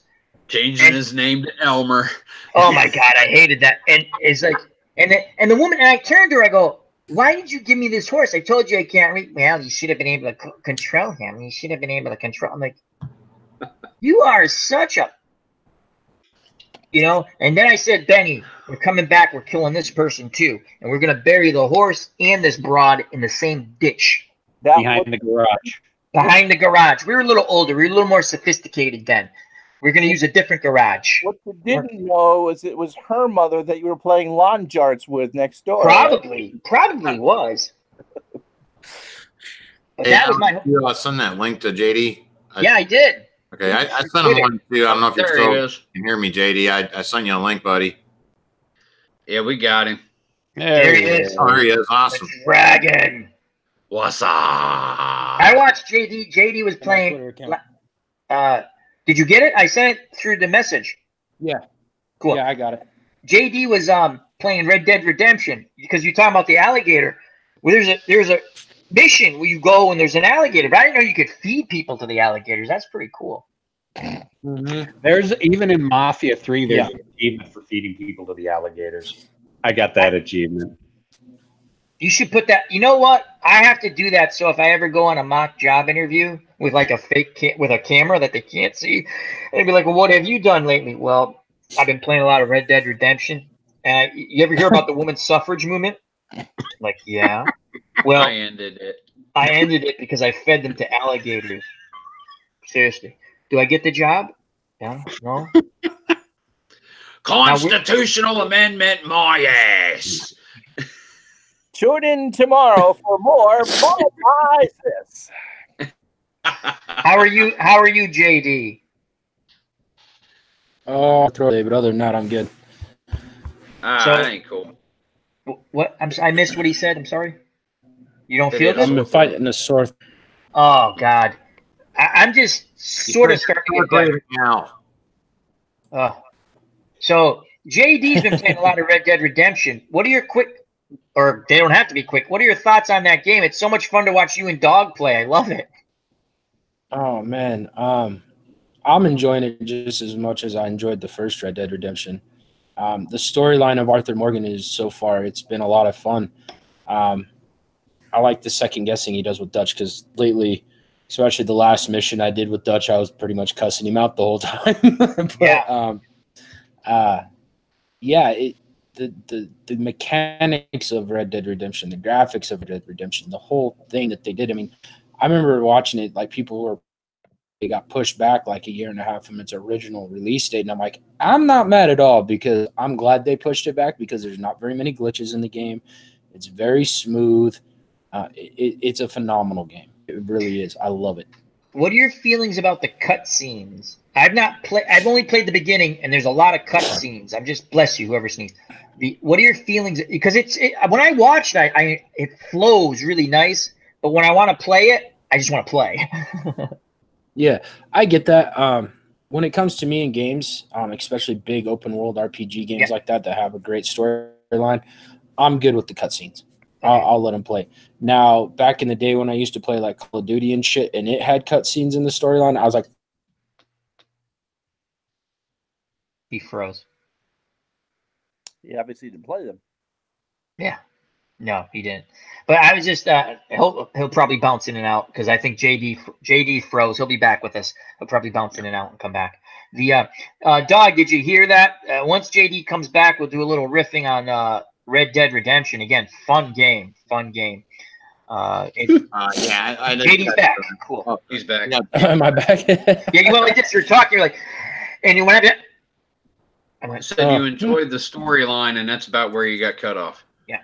Oh, no, it's a phenomenal game. Yeah, it really is. I love it.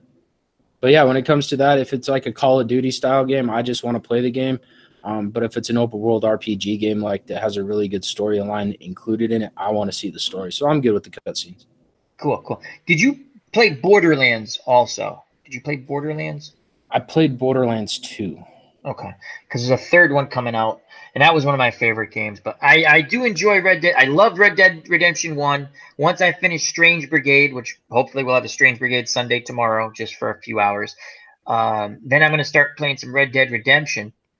How far along are you in the game? You're pretty much towards the end, are you, JD, correct? I think so. Yeah. I don't know. I've kept myself pretty much spoiler free when it comes to it. So to tell you the truth, I can't tell you. I believe JD just got to chapter 5. I'm not going to spoil how many chapters there are, but Okay. yeah, he just got to chapter 5 last time I saw. So, Dawg and JD, a little Red Dead Redemption talk. What, and anyone who's watched it, jump into what things that you might like. Yes, I did. What is your favorite thing you've done so far in the game? Like you're just like, that's awesome. My favorite thing I've done in the game so far? Go ahead. I think so far right now, and it's kind of funny is well, I don't want to, because I got one that's kind of my favorite right now, but I want to, it's kind of a spoiler. Oh, okay. But I will mention that I did complete the have a bounty. You have to have a bounty of at least $250 on all 4 of the states, and you have to survive for 3 days. So like I got like my bounties, like I just kind of went around and massacred like a bunch of towns and things of that nature, right? And then, but like when you try to get up north, like just trying to find people is kind of a hard thing to do, because you're kind of like out there like a mountain man trying to fend off bears and other things like that, right? And you know, by the time you finally get all those bounties up, like they'll send bounty hunters after you, like when you're camping, things of that nature, the hounds and everything. So you actually got to try to, you know, fend all that stuff out for like 3 days. So I got that achievement, and like only 0.1% had done that on the PS4, and now it's like 0.2%. So I'm like super nerd. I got that achievement, and I was like, hoorah! But I actually do have a favorite of this, and but I don't want to spoil anything for anybody. Okay, all right. Oh, JD dropped. JD, we lost JD. So did you buy it for the PS4, or did you actually download the PC version? There's no PC version for that. No PC version. I bought it for the PS4. I played an early mission just to play it a bit. It's fun. The cutscenes go long, but and right now I was when I got it because I just wanted to play. But you kind of have to have the cutscenes in that game. You know, just as an observer, it's the most cinematic game I've ever seen. It's beautiful. I tell you, I go back to Borderlands. Borderlands very cartoonish, but that was one of the first games I ever waited for. The cutscenes in Borderlands 1 to me were so funny, where if a certain character was telling the narrator, if he was telling the story, it was pretty funny. And especially when you play the Halloween Monster Island thing with the island of Dr. Ned, who was really Dr. Zed, but they said, no, it's not really Dr. Zed, it's Dr. Ned, or vice versa. And he was just, the guy telling the story was hilarious. So that's one of the ones where I enjoyed the cutscenes. I was talking to Dawg last night after his stream. There was a game, it was a short game, but it had to deal with like werewolves and stuff, and it was $18.99 or $18.89 or whatever. And the cutscenes went on forever. And my friend let me borrow the game because I said, I'm going to buy it. I seen it on sale. This is a couple of years back. And he said, no, just borrow and play it. It's a short game. I brought it back 2 days later. He goes, I thought you said you were. I said, I am, but the cutscenes, and you couldn't skip them. Some of them you couldn't skip, and you're sitting there going, oh, my God. Oh, my God. I just want to shoot these things. So. I want to tell you and I don't play too many video games. I've got a very select few that I enjoy playing. But when it came out, and yes, the thing with the different missions, it was way too short. And yes, it sparked the loot box controversy. Yes, everybody's favorite Battlefront 2. But I'm going to tell you, I enjoyed the story part for the single player, for the solo with the missions and everything. And a little plug for a personal friend of mine, Charmin X Soft Gaming. He's going through a little Battlefront 2. Please don't squeeze the Charmin. Yeah, don't squeeze the Charmin. But he's going through a Battlefront 2 playthrough, and I did it back the beginning of the year, maybe even around Christmas, and I want to go back and do it again because it is a great story. All the cutscenes put together, it really is. When the beta came out, you were playing that on Xbox when I was playing on the PS4 because I remember you were playing at the same time watching my stream. I go, oh, join my thing because I got the Xbox, and I enjoyed the beta. Playing it was great. It was. And I was going to get the game, and then everyone complained it was hacked and this and that. I was like, I ain't getting the game. But it was whatever it was. But for me, I mean, just seeing the Star Wars stuff on the screen and be able to shoot a DL-44 Han Solo's blaster and be able to fly the Falcon, dude, I'm good. I don't care about all the hype and everything. Whenever I break out Battlefront 2, it's because I want to immerse myself in Star Wars. In the Star Wars lore, Yep, I'm good with that. Now, does your friend have a channel, Chris? Yes. Don't want to give out his real name, but the channel is Charmin X Soft Gaming, and I'll take it down here if anyone wants to check it out. Yeah, I'll get a link and I'll put it in there so people can check him out. But he's doing a Battlefront 2 playthrough right now. I'll get that for you in a minute. Put it in. Excellent. Yep. All right. So JD, what you did that UFC? What else is coming up on your channel? JD, if you'd like to share that with us. Excuse me. Oh, JD's muted. I'm going to have to speak sign language to JD. Hello, JD. He might have froze. Did he freeze again? I think possibly. I don't see him moving. No, he's not moving. He doesn't move a lot to begin with, so I think but he still tells if he's alive or not sometimes. So the Red Dead Redemption, really fun to watch you guys play it. I think Red Dead Redemption 2 is like, well, just for me, it's like, because it just reminds me of like the first time I played like Oblivion and Skyrim, right? It's one of those games that I can just put hours and hours and hours into. Now, can you just? It's a Skyrim of its era right now. So I remember in Skyrim, the brief time I played it, I don't even think I finished 2 missions because I was like, "You mean I can do whatever I want?" And I just would go do whatever the hell I wanted. And they're like, "Oh, you gotta go do this." I'm like, "I don't have to go do that. I'm gonna go down here. There's pirates in this mine. Don't ask me why there's pirates in this mine, but I'm killing them all and I'm taking all their money." And that was just a lot of fun. So can you, in Red Dead Redemption, can you just not follow any of the storyline if you didn't want to? Like, say if you want to, you can just hang out and fish all day if you want. You can just sit in the card room and you can play dominoes.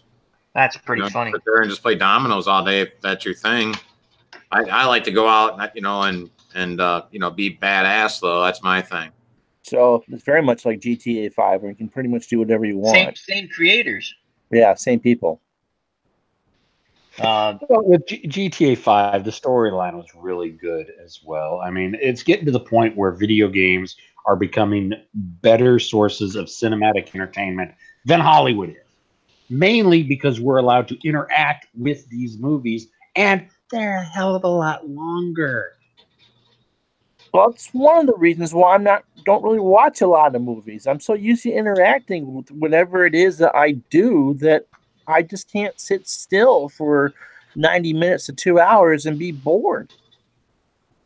I mean, if I want that, there's C-SPAN. Yeah, I started playing. I started getting into video games, especially like the RPGs and things, because there's no freaking commercials, man. I get so sick and tired of television, and I can't even really watch sports anymore just because there's so many freaking commercials. And that's what I loved about playing video games. It's like I can turn all that off right now and I have to listen to these these commercials right now. Even if I go to the movie theater right now, they're gonna just flood me with a bunch of commercials right before the film even begins now, right? And seeing so many films nowadays, they're usually all the same anyway. So it's like I get half the time I get a better story where I'm involved in those RPGs. So with Red Dead Redemption, you can make choices too. So you're you're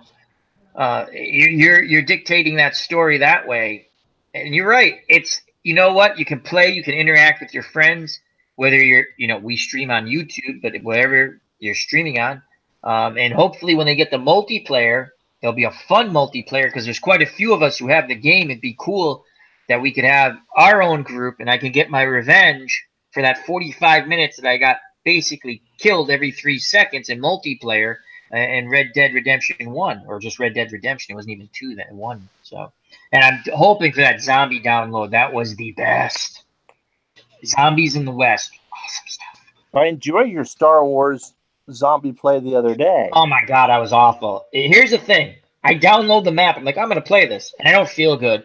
I was like, well, I'm going to play Strange Brigade. And I was like, oh, let's play this. Because it looked cool. It's really well done, that map, right? I have no clue what I'm doing. And I kind of played real quick before I went on just to get the gist of the lightsaber thing. I was like, okay, you're hitting the lightsaber is pretty powerful, like it should be. And I had watched You Always Win play it, but I didn't really pay attention because usually I'm just listening to them and I'm watching, like I'm turning, I'm cleaning something, I'm turning, or I'm cooking, and they make me laugh. So I went back and I watched their gameplay. I'm like, oh, that's what you're supposed to do. Oh, so that might come back. The one thing with the mod maps for Call of Duty 3, it freezes up certain maps freeze up my computer. Yeah. And I got to figure out if I'm in some games, and you guys probably know this, you can like turn down the settings, and I can't do that with this game. I'm like, oh, maybe I got to run it at these different visual settings. That's when I was designed by the Starks. Unfortunately, when it freezes up on me, yeah, I do. And the map's great. It's a fun map. There's another couple of maps. It just, again, if you're not into the zombie genre of Call of Duty, I would buy the game just to play the zombie maps, right? And I finally bought the game on PC because the community makes all these mod maps, and they're really fun. And it just gives a lot of extra life to the game. I don't even care about the game. I want to play zombies. Why they don't... The last one I bought had, like, when you played through, once you played through the whole game, which I actually did, myself and my 2 nephews, we sat there in a day and a half, and we took turns, and we just played through the whole game so we could unlock the zombie mode. You could actually go back and play the whole game like it was a zombie apocalypse. That was kind of neat. It was different, It was fun. But I do like the one thing you can say about PC games, the communities are able to mod the game. So there's different, they can add missions, or in the case of zombie Call of Duty, they're adding different what they call maps. When you're playing on a PS4 or an Xbox, a console, there's no modding. There's no mod community where we can adjust the game and play it this way. I tell you, one of the funnest games I ever played. A lot of people probably don't know this game. It's called Killing Floor, and you're fighting infected. But there are people who modded that game. The original game, you play with a 6-person crew. There are people in Eastern Europe, because I played on those servers, they've modded it so your team's like 50 players, and you're fighting against, like, by the time the end comes, against 5,000 enemies, AI enemies. It's insane. And it's just so much fun. And that's the joy of that's the difference between a PC and a console for me, the modding community of it. So anyway. No one wanted to hear about that, but I told you. What's the game that it's like they put it's an online thing. It's for, I don't know if it's console or PC, but it's like 100 of you, and you got to fight each other till the last one stands. Oh, that is PUBG, and then the other one is Fortnite. Right. Those are Fortnite's extremely popular because it's free and it's on Xbox and PS4, I believe. I never played it. I played the ones when I go online. I play like World War I shooters. It's more my speed. It's bolt action, but they're fun. So, and the thing with PUBG, I've watched people play it. There's a lot of nothingness. You're walking from point A to point B, and then you get shot in the back, and you're out of the game. It's a lot of nothingness. Where Fortnite's a quicker gameplay. And I don't like that. I like PUBG better, but neither game are really my cup of tea, as we would say. So I think we got JD back. yep, JD is back. I hope so. You're back now. Can you hear me? And we have Fandom D Saint in the chat. How are you, my friend? Hope all is well. All right. So, what was the question you asked me earlier, Al, before my computer went freaking haywire? I was just, what was one of your favorite things you've done in the game, like a mission or just anything, you know? So far, I'm enjoying the hell out of being a strict bad guy. I really am enjoying the heck out of actually being an outlaw. It's a lot of fun. It's kind of interesting, the story. I'm not going to give too much away, but the storyline toward where you're at, and it's how Dutch is talking about what he wants to do, quote unquote, with the family. You know, like he goes, it's not easy being in charge of all these people and stuff. I thought that's pretty interesting. Yeah. The storyline's really fun to watch. So. Oh yeah. And the voice acting's excellent and things like that. So. Oh yeah. The one thing I learned after the last Red Dead Redemption, Rockstar made a vow they will not use any major mainstream actors on their games anymore. It'll all be like B-class actors because they had a big old tussle with the guys on the original one. And really, what happened? I didn't know about that. What happened there? I can't remember. I just remember one of the guys that was on really hard for them to work. And it was just a pain in the ass, and he wanted to change this and do that. And Rockstar's like, no, this is the story. This is what you're going to do. And he kept trying to change it, and they're like, you know what? We're fucking done with this shit. We're done with it. It'll never happen voice again. Actors who wanted to change the storyline. That's pretty funny. Yep.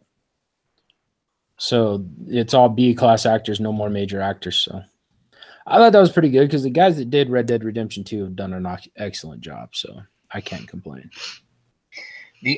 No, it's again. I'm hoping they have the zombie mode or the Halloween mode, whatever they want to call it, for next Halloween, because that was just. I don't know if you played. Did you play the Red Dead Redemption? Undead? Yeah. The Red Dead Redemption Undead. Yeah, whatever. That was wild. Well, you'd have to go from town to town. Yeah, you'd have to go. Like if you messed up, you go back to a town. It was all infected. And you're like, oh, shit. Yeah. Guess we won't get anything from there. You know what else those awesome about Red Dead Redemption 2 is the freaking soundtrack. Yes. You get into those missions, start fighting stuff, and then you can hear that old Western music going in the back. It just gets all the more immersed into it, man. Yeah, that's a great point because I was watching JD actually earlier this morning or yesterday. It's now we're into Sunday morning. And the mission he was on, I typed in, I go, I love this music. It just made the shootout, I'm going to say it was on a boat, just even more intense. It was just freaking awesome. And like Ron was saying, it's like you're watching a movie, except it's better because you're watching along with your friends, commenting, enjoying. So, But. Let's say, did you watch that UFC tournament, the Star? No, I tweeted it out, but I'm going to watch it. I saw that. I was like, oh, that's cool. I'm going to watch that. So did you play it or did you just announce it? JD. I think you froze again. I think you did too. Yep. Welcome with it, Rick.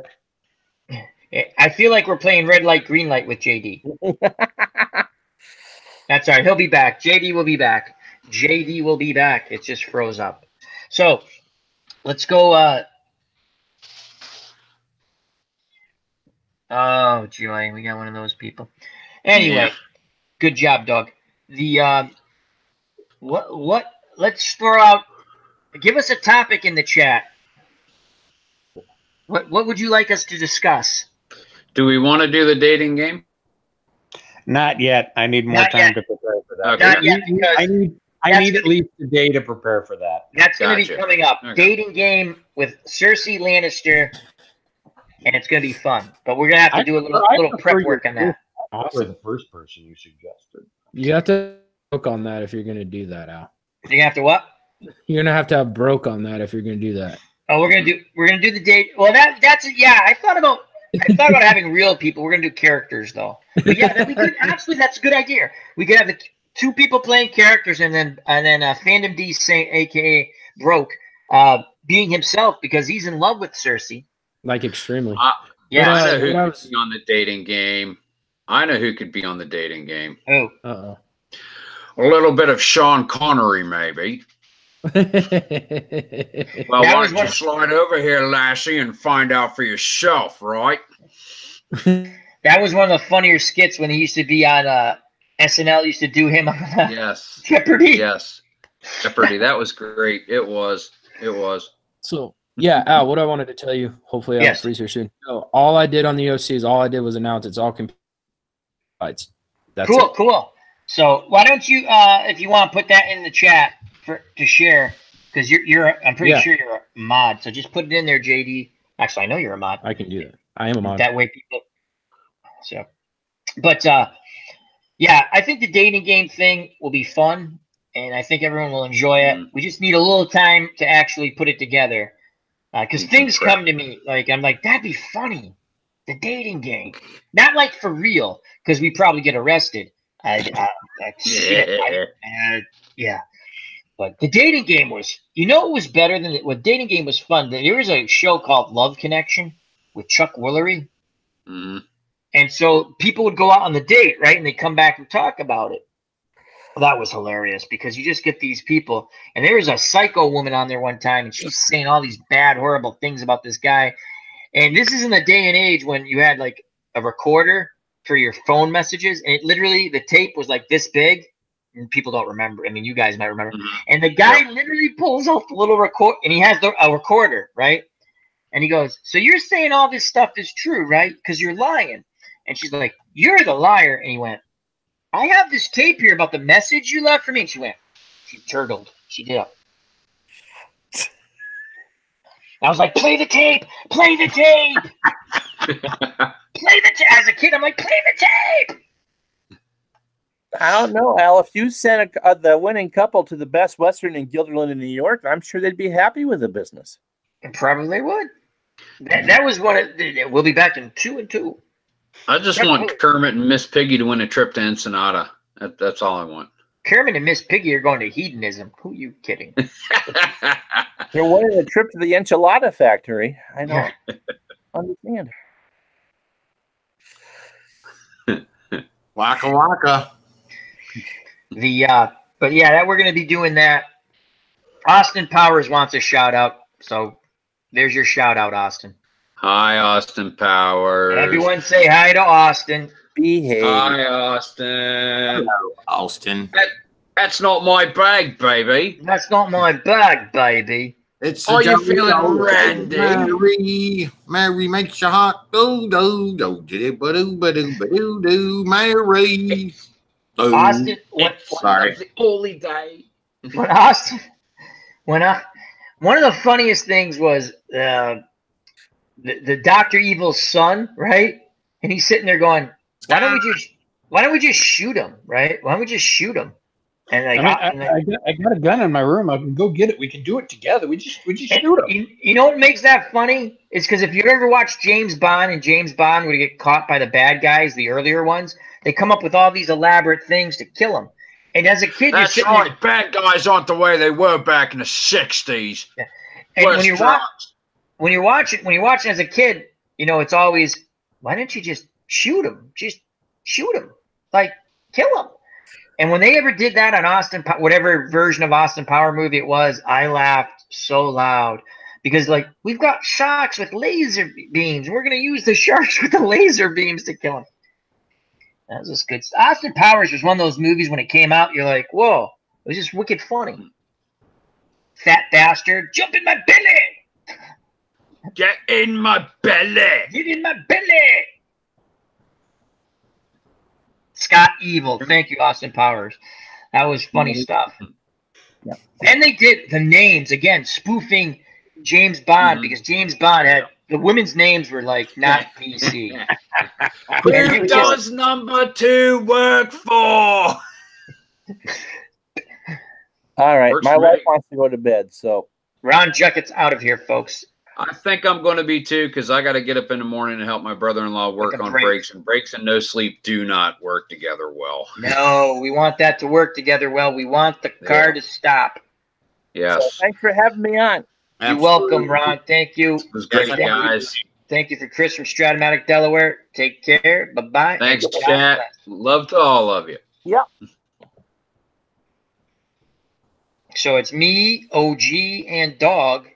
And JD sporadically. And JD sporadically. Hey, Mo. Hey, Mo. I love the Stooges. If you don't like the Stooges, something's wrong, man. Somebody had a question in the chat. They had a question? I was gonna add, like, no, it's not. It wasn't that one. It had something to do about, oh yeah, right here from Mr. Saint. Anyone in the panel buying anything for Black Friday or Cyber Monday? No. I'm not aware what the hell Cyber Monday is. Cyber Monday after Black Friday, where you go online to buy stuff. Gotcha. But no, I'm not planning on buying anything. I can honestly say, for all my years on this earth, I think I've gone shopping on Black Friday twice.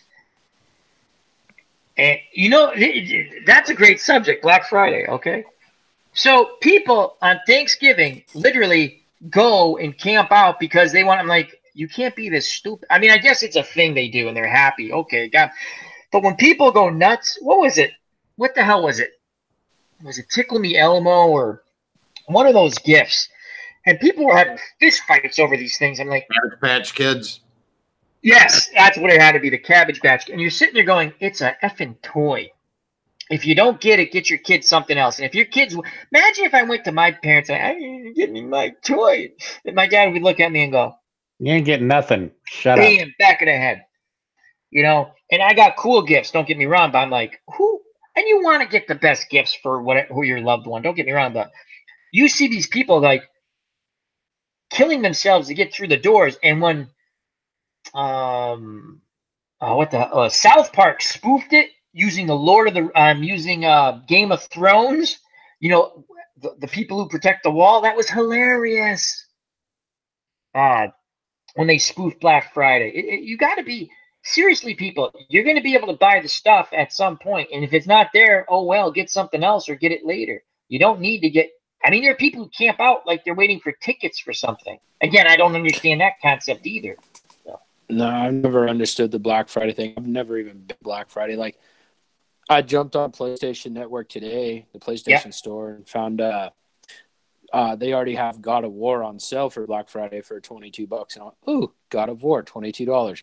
And I bought it. But to actually go stand in line, like you said, or camp out, deal with a mad rush of fucking stupid people over some bullshit, I'm good. Fuck that. Because my problem is I'm going to end up going to jail because I'm going to punch somebody in the mouth and not stop. We don't want, JD, we don't want you to go to jail. That's why I won't do it. But you see these people, they're going nuts. You got to be out of your mind. I don't get it. So I have it on my cell phone because my computer, for some reason, is it doesn't like me tonight. Yeah, it's horrible. I don't know what the fucking problem is. Sorry. I don't know what the problem is.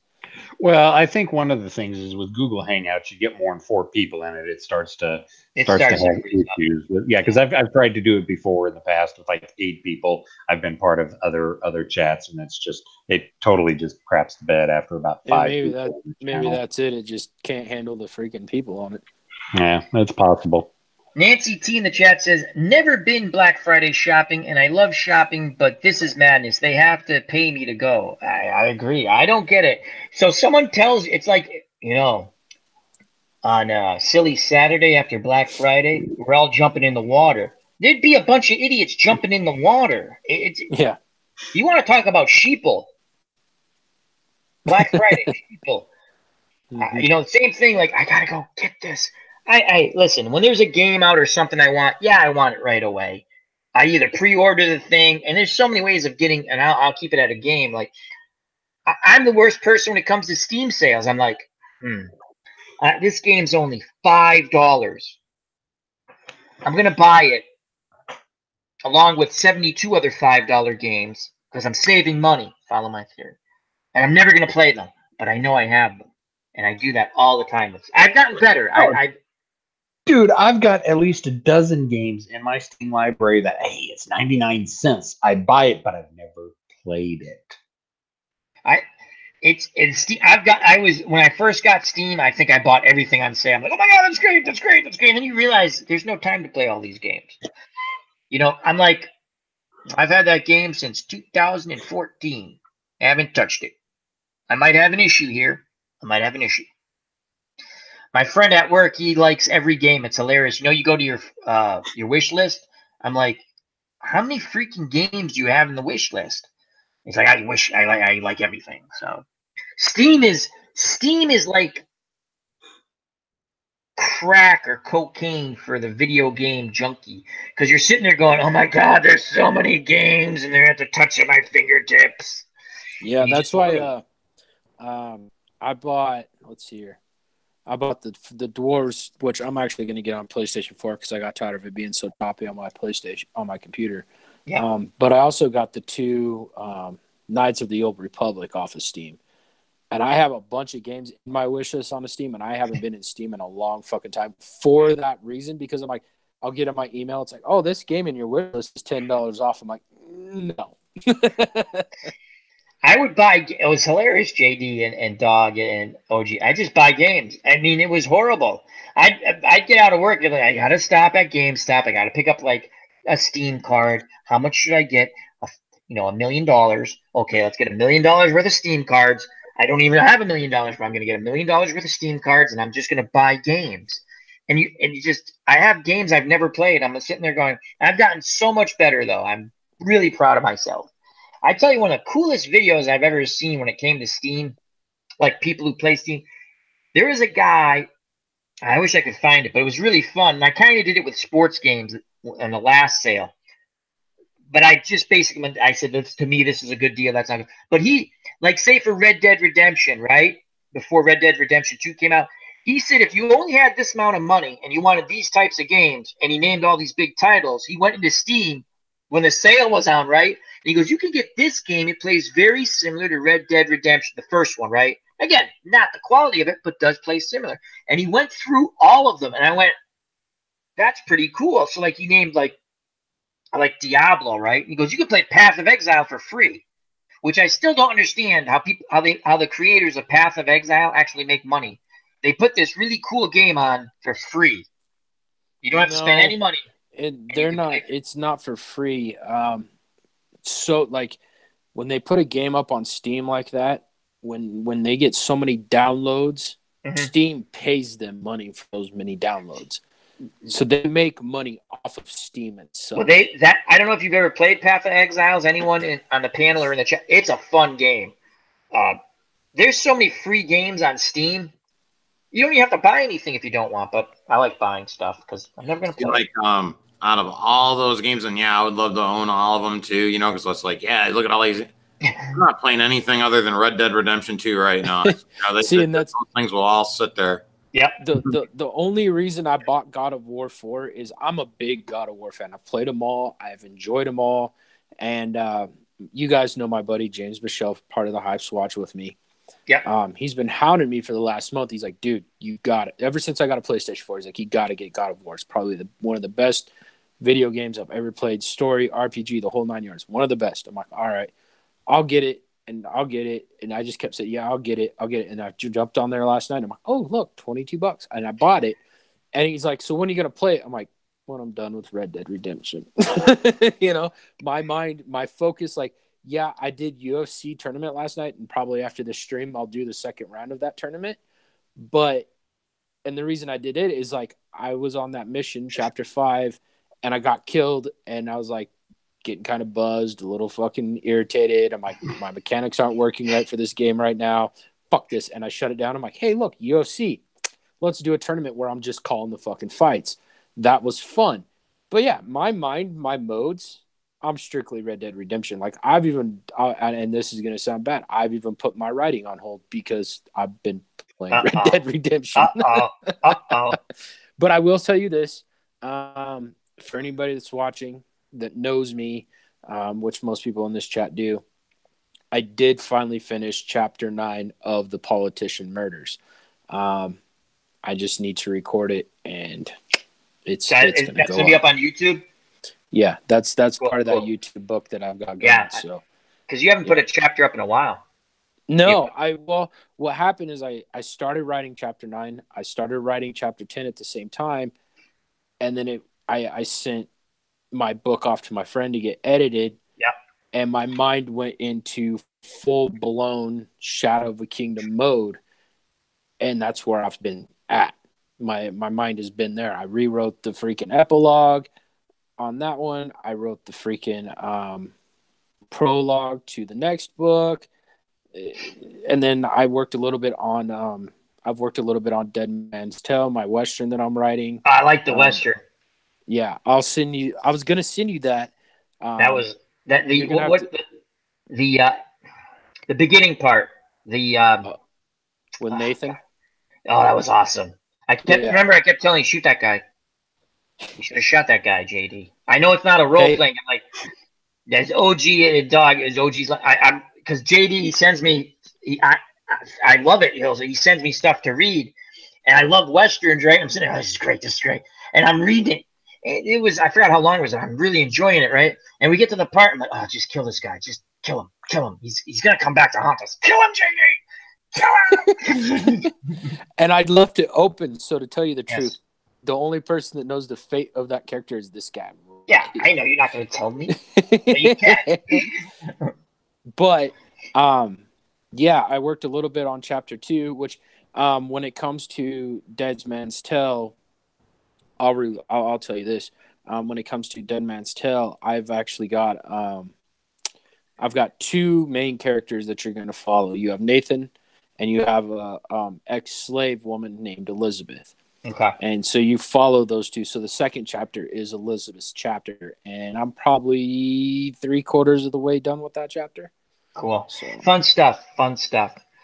OG, not quick, but sometime next week, I'd like to do what we've been talking about, some military battle. When's a good night for you for that? Really, pretty much any night is good night, especially, about 5 o'clock my time, which is like 8 o'clock your time. Anytime after 9 that. 9 o'clock is good? Oh, yeah, 9 is fine. 9 is perfectly fine. All right, so and then we'll probably talk offline. What maybe we'll do a Market's Garden or something like that. Or whatever you want to talk. So OG is really cool with the military history and strategy. Yeah, I subscribe to his channel and I've been watching some of his videos slowly. And great stuff. Yeah, it's good. I like it. I'm big on history up until World War II. Actually, up until the Vietnam War. And then politics really got involved in the Vietnam War, and I really got out of it. So that tells you about how I feel about politics. And if you've ever listened to Politician Murders, you know exactly how I feel about politics. But yeah, you don't want to be a politician from any party in that book. No. World War II back, clear back into the medieval ages, even before Jesus, the whole night. I love history when it comes to that shit. I'm a big history person. So what I like about OG's channel. Sorry to interrupt. No, you're good. What I like about OG's channel is when he's playing the game, he's playing it to have fun. That's really important to me. That's someone, if I'm watching them, whatever they're doing, they're having fun. But I like history. So he's telling you a little bit about it.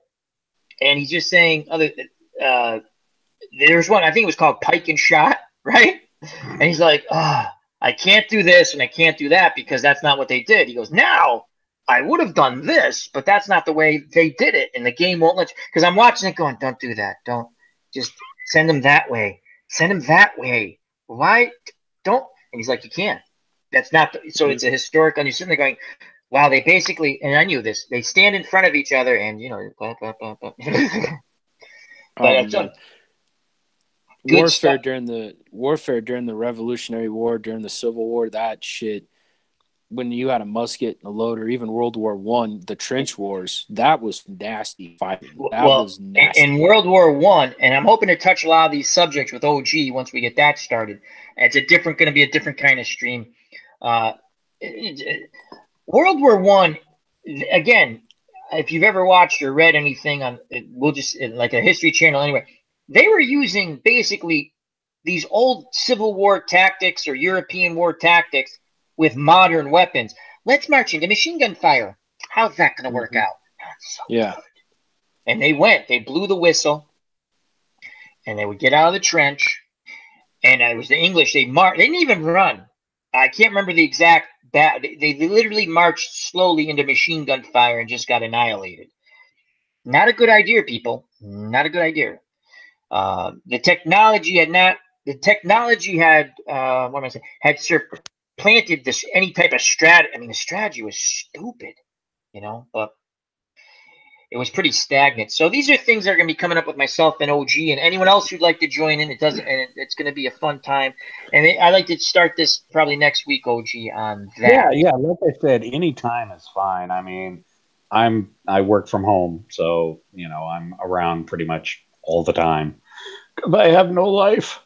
That's not true. Nobody loves me. We all love you, OG. Don't worry, OG. I understand what you're saying. The only difference is I don't work at home. I work somewhere else. But yeah. Other than the YouTube thing, I really don't do much anymore. JD has adventures on driving with large animals that tries to avoid. Dude. That when I ever saw that on Twitter, was that a month ago, 3 weeks ago? 3 weeks ago. I was like, holy crap. Okay, well, I want to tell you this story. So yeah, go ahead. I've never hit a deer in a vehicle my whole life. Now, for people who don't know, I live in Western Colorado, which is highly populated with mule deer. It's just a part of life. And they don't look both ways. No, they never look both ways, and they run out in front of you. But I've never hit one ever in my life. I've always avoided them. And I was going to work, and where I live, you go across the bridge, and then you make this sharp turn. You're doing 65 miles an hour. And I did that turn, and there was a car coming at me, and I seen the deer running down the side of the road. And I went, oh, cool, does. And this car passed, and the car in front of me went past each other, and she was in the middle of the fucking road, and I hit my brakes, and I went, you fucking bitch. And she slid across the front of my truck and right into my radiator on the passenger side. And I went, are you fucking kidding me today? This is not how I wanted to start my day. No, not a good day. Not a good where I live, there's a ton of deer because there's a park near us, right? And about 7 years ago, I'm driving down the street, and I'm like, how does anyone hit a deer? And all of a sudden, the thing darts out, like, shit. I hit the brake, and that's the closest I came to hitting a deer. I was like, oh, my God, that would have – because my uncle hit a deer, and it basically – what was it, Tommy Boy? Was it Tommy Boy? When the deer goes into the car – like that happened to my uncle, except it didn't go like all the way in the back, whatever, but it smashed his car. I mean, they're bigger animals than you think. But what's funny is the deer around here have actually learned to look both ways now. It's kind of funny. You see them, they start to walk out towards the street, and they're like, and then the coyote's right behind them going, I'm going to eat that. We have deer and coyote. It's hilarious. We live in a pretty heavily populated area, and I'm like, is that a bushy-tailed dog? Son of a bitch, that's a coyote. Stay away. I saw one in my yard one time, and I was like, is that a coyote? It was. And they eat well. They're not these little skinny things. I'm like, that's a pretty decent sized animal. Mara was in the chat asking, is deer meat any good? And yes, venison is delicious. Yes. Venison's good. Yeah. Venison's great. And to tell you the truth, and this is why I didn't realize this when I was a kid because it wasn't a big deal, but now how big organic eating has become. Yeah. I've ate organic 99.9% of my life. We hunted our food. Yep. We grew our own vegetables. Yeah. When organic food, when people start, I eat organic, and I would laugh at them. They're like, what's so funny? Well, I've been eating organic my whole life. I don't know what the fuck your problem is. Yeah, if you have a garden and you're getting your vegetables, I mean, we this is the first year we didn't have a garden after my mom passed, but, we always had a garden. And there's something about fresh tasting vegetables. They taste different. They taste better. Yeah. Yeah. So it is kind of funny. You see these things, gotta eat organic. Now we're going to tell you this. You come buy our stuff, it's a bit more expensive because it's organic. Mm-hmm. So, and you sit there and you go, but you're using less, you're not really using chemicals. So why is it more expensive? I mean, you're not really, well, it's organic. Let me just tell you this. So, but can I just have a garden and I can do it? You don't want to do that. It's organic, and you're going to pay, see this tomato? $72. $72. The funniest thing I ever read was this lady over in San Francisco wrote a post, and she was bashing hunters. Why do you go out and hunt? Why do you kill all these animals? Why don't you go to the store and buy the meat that's made and it doesn't harm any animals? And I'm going, what? Really? Really? Did she think that out? Dude, she wrote it in the newspaper. Remember, this is San Francisco. San Francisco, Yeah, where people poop in the street in bags. I freaking lost it. I was rolling across the floor just laughing my ass off. And then like 2 days later, a friend of mine, she's a vegan. I'm good with it. Whatever. You do what you want to do. So she shows a picture of a pig at a slaughterhouse being hung. And she goes, this is where your meat comes from. And I went, yep, I've shot it. I've skinned it. I've gutted it. I've cut it up. Your point is what? And she goes, you're a fucking asshole. I said, well, I know where my food comes from. I know how it's made. It doesn't bug me. Yeah, but it's part of being a human being. Yeah, here's the thing. If someone wants to be whatever, a vegan, a vegetarian, go be yourself. They're like the Jehovah Witnesses of food. I mean, come on. Like CrossFitters. CrossFitters have to tell you that they're Dog's laughing. He's doing something. He's muted. I don't know what he's doing. Yeah, because I'm never giving up eating meat. I don't give a shit. I'm eating meat. Oh, I will throw everything else out just to get to the meat. I can't remember the video of this. I'm thinking it might still be up on YouTube. But there's these guys and they're fishing, and this guy comes up protesting, and his argument was, you're hurting the fish when you hook them. They have feelings like children. Huh? Like, wait, hold on, what? Do you realize their brain is no bigger than the size of a pen tip? Like, really? Oh my God, you're stupid. You know? He was comparing it to like dogs and horses, and I'm sitting there going, dogs are ate in Asia, horses are ate all over the world except in the United States. People eat horse. People eat. Yeah. I don't eat horse, but I mean, if I was hungry enough, I'd eat a horse. Here's the thing about horse. I've never personally ate it. Personally in my life, if somebody offered it to me, I would probably try it just to see. But it's just like elk, deer, anything like that. It's literally 99.9% lean. It's really, there's no fat to it. It's actually extremely healthy. So, but it's not gonna have too much taste, though. You gotta have a little fat. But my thing is, I grew up like most of us Americans did. Horses are like pets. They're like dogs. Yep. They're like cats. They're pets. They're not like a chicken you have out in the backyard that lays eggs, and once it can't lay eggs, you cut its head off, and then it becomes chicken dinner. You know. And if it beats you in tic-tac-toe, you just go. Yeah. But yeah, the thing that cracks me up is just the pure stupidity of the world we live in. It's you've come phenomenal. To the right place to talk about that. Al's rants. No, I'm just saying, if you want to be a vegetarian, you want to be a vegan, you want to live in San Francisco and poop in a bag. Oh my God! Whatever floats your boat, right? I don't think they're using bags out there, Al. Oh my God! I'm not lying about this. Look, they're pooping it. It's legal now. It's literally legal to crap in the street. I'm sitting there going. Seattle is moving towards the same thing. Ugh. Yeah. I don't get it. Like, how hard is it? Let's put some porta potties around in the city where people can go to the bathroom in. It's just because I'm going to tell you right now. One, I'd never really had the desire to ever go to San Francisco, nor really don't have it now. But nor really any other major city. But that just topped the charts of, I don't want to go to a city where people are shitting on the street. That's just fucking disgusting. I lived in Frisco for about a year. Yeah, but when? 30 years ago. That's different. And it was kind of cool back then. Yeah. It's not that way anymore. You couldn't pay me to go back to California. It's a different type of people there. That's all I'm saying. I don't get them. I don't. Different type. I mean, my whole philosophy, and it just like you, live your life how you want to live it, but quit pushing your shit on me. And they're literally pushing poop on people. And syringes. Don't forget the syringes. Oh, yeah, it's getting worse.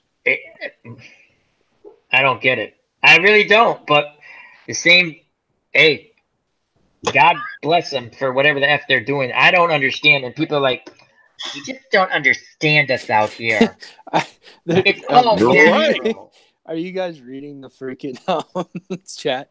Moni G goes, dudes, they literally have a shit app. I'm not joking. Fucking wrong. Oh my God, guys, my shit's packed. Yeah, exactly. Dude, I live in a state that if you go into the park with your dog, you carry a fucking baggie with you because you don't want the dog shit in the park. Exactly. No. No. You can't have dog poop in the park probably in San Francisco, but people poop. It's okay. I would rather be around dog shit. Oh, absolutely. When I saw that, I thought it was like one of those. God, earlier in the year or last year, whenever they're showing it, I'm like, this is a joke, right? And I'm like reading the thing. I'm like, no, this is real. So I did a little more. I'm like, no, wow, interesting. And they're conventions that were like, yeah, we're canceling. Well, why are you canceling? There's shit in the street. I mean, bags of shit. Literally, like, bags of poop in the street. Yeah, okay. And that bothers you? What are you, some kind of, what are you, a poop racist? No, but there's crap in a bag on the sidewalks in the street. Yeah, so we just don't want to have our convention there. You're a poop racist. Okay, whatever. Enjoy. Bye. Mind-boggling. Oh yeah, their tourism numbers are taking huge hits. So who thinks that's a good idea? Again, California. To let everything run amok to anarchy. And again, I'm not saying to be police state. I'm far from that. Believe me. I'm just saying you gotta have a little bit of law and order, people. Crap. When you have a bunch of people just crapping all over the place, you might want to sit there and go, are they related to the Starks? It might all fall back to that. Or the Jedi. I think they're more related to the Jedi because the Jedi crap themselves all the time. Yeah, because like Tyrion, he got all the shit flowing correctly, and he was a Lannister. Exactly. Yeah, exactly. No, we haven't heard about who the difference. The shit floor guy was for the I'm coming around on the Lannisters. I really am. Stark Raving Al. Stark Raving. Who's calling me that? Ban him. No, I'm kidding. I don't get it. I don't want to go on I'm not. Seriously, I don't care what your beliefs are. There are certain things that anyone who has whatever beliefs can sit there and go, yeah, not good. I don't understand the thinking of that fact. Like, I don't care what political party you stand on. It doesn't make sense. Why? This is just disgusting. That's just wrong. Well, yeah, animals do it. Yeah, they're not civilized either. There is a community in the state I live in, which we jokingly call them San Francisco, because they're like way out there, and you just sit there. And again, nothing again. Homeless people and stuff like that. Most whatever. I feel bad for them and stuff. But when there comes a point in time, if they're disrupting the business because of aggressive panhandling, and the business starts to leave your community, and you're like, we just don't have the tax dollars anymore to pay for these services. So if your house catches, and I'm not lying about this, if your house catches on fire, blow really hard, and maybe you'll put it out because we can't pay for the fire department anymore. And the three police officers we did have, they're not there. We can't pay for them anymore either because all the business is left. Common sense.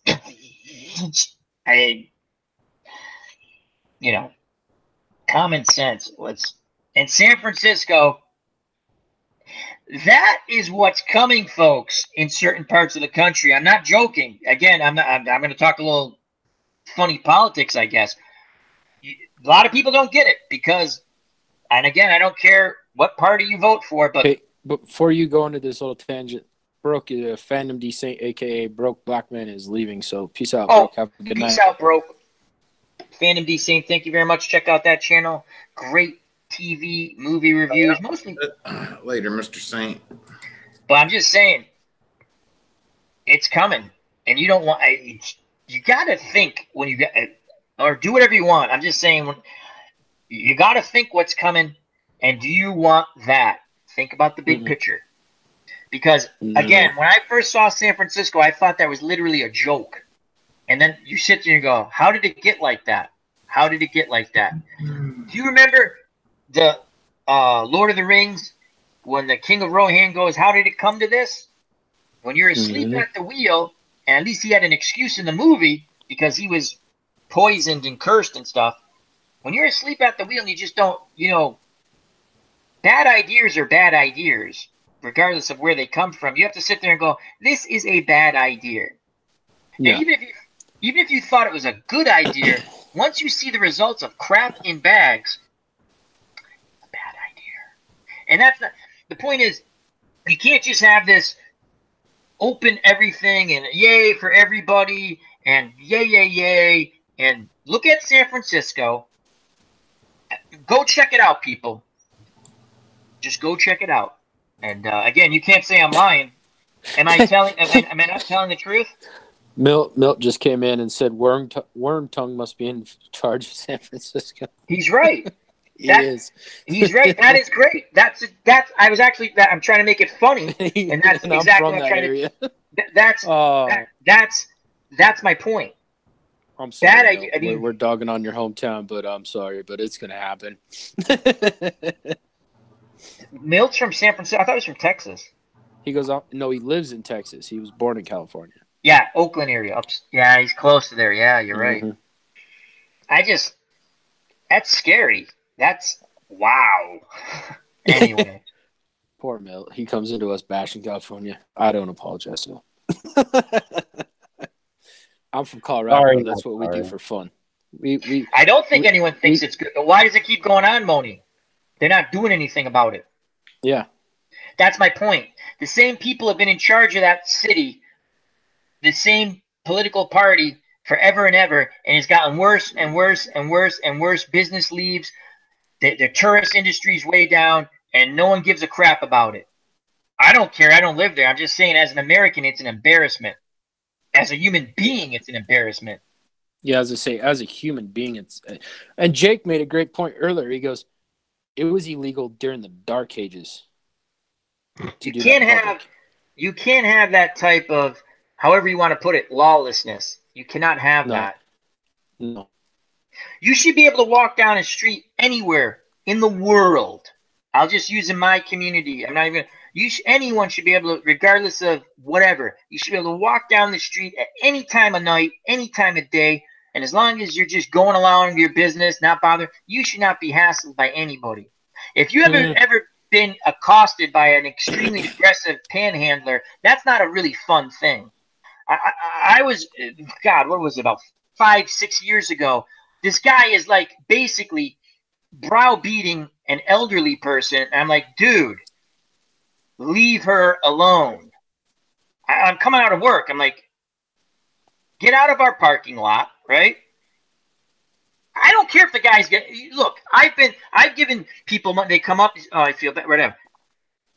You can't be browbeating people. You can't be extremely aggressive where someone is nervous, so they pick an elderly person. It's happened in a community to the north of us. I'm not joking when I do my little funny thing about business leaving. Business has left there, and they're wondering why their tax dollars have now gone down. Mm-hmm.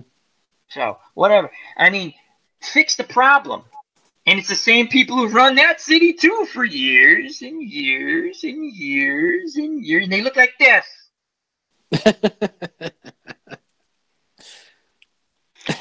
But Al, they do things that make them feel good. You're not helping. It doesn't matter. It makes us feel good. and we're virtue signaling. Moni G says she's from Detroit, and there was a time where she used to go out and about. But that's what I'm saying. For I don't care who's running, whatever. How does it get to that point? Why do they let it get to that point? Here's the thing. Poverty leads to that. Boy, this ain't the funny portion of the show, that's for sure. This is serious. This is a serious moment. We need to get further off the tracks, or we're all going to start losing subscribers here real quick. But this is how this happens. You have poverty, broken. Oh yeah, I know how to do. You know, it's a railroad of things: drugs, alcohol abuse, and then it turns into spousal abuse. Then it turns into robberies. It turns into straight up killings. It's spiral. It's a straight up slide. Here's the thing: when the government, and I watch the news from all around the world. I'll get on YouTube and watch news from all the world. When the government goes, we want to ban this gun, we want to take that, we want to do this, and I'm going, no, you're not going to. That's the problem. They're not even addressing it. That's not going to happen, because when you watch it all over the world, and these places like let's take England for a fact, they're to the point where they're ready to they're banning knives. Yeah. And I'm going to tell you right now, the second they get knives off the street, which will never actually fucking happen, because you can make a shiv in your garage with a fucking file. They can't. They have to sell a blunt knife. The knife has to be, what's the word? Blunt, meaning not sharp. And people are stupid. Learn how to sharpen a knife. Exactly.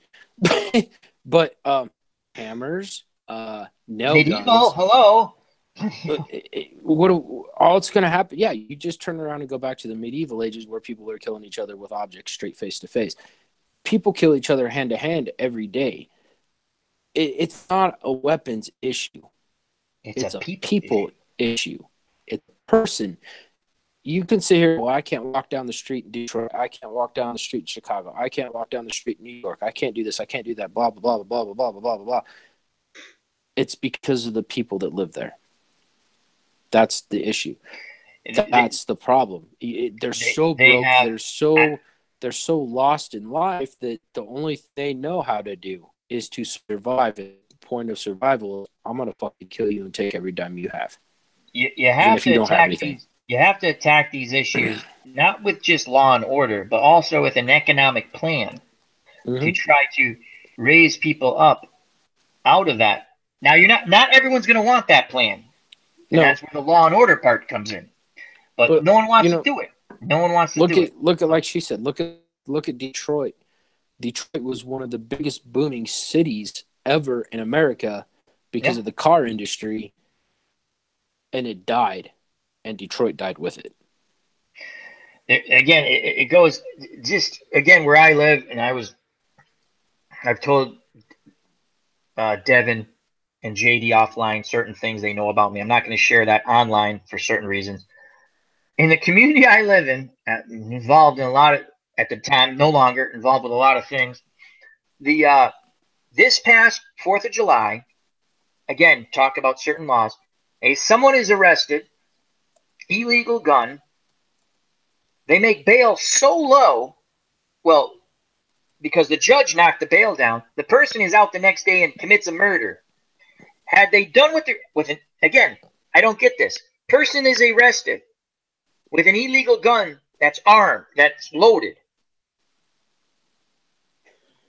I own legal firearms. I go through a hassle every time I want to re-up my... Now, the police in the town I live in, they're very nice, but it's always, you got to... I'm like, wow, every time I go back, there's something more to fill up. I'm for background checks. I don't care. I've done nothing wrong.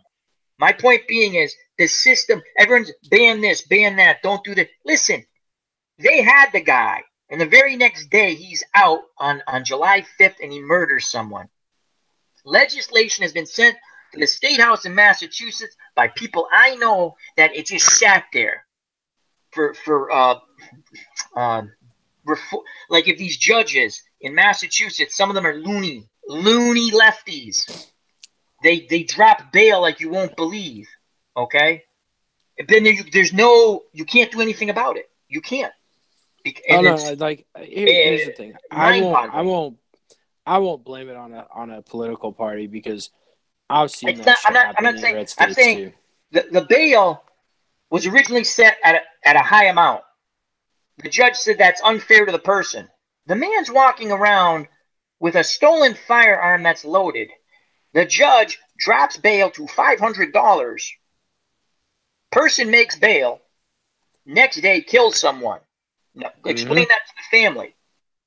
That's what I again. I don't want to. The people I work with, they're not even the party that I vote. They're good people.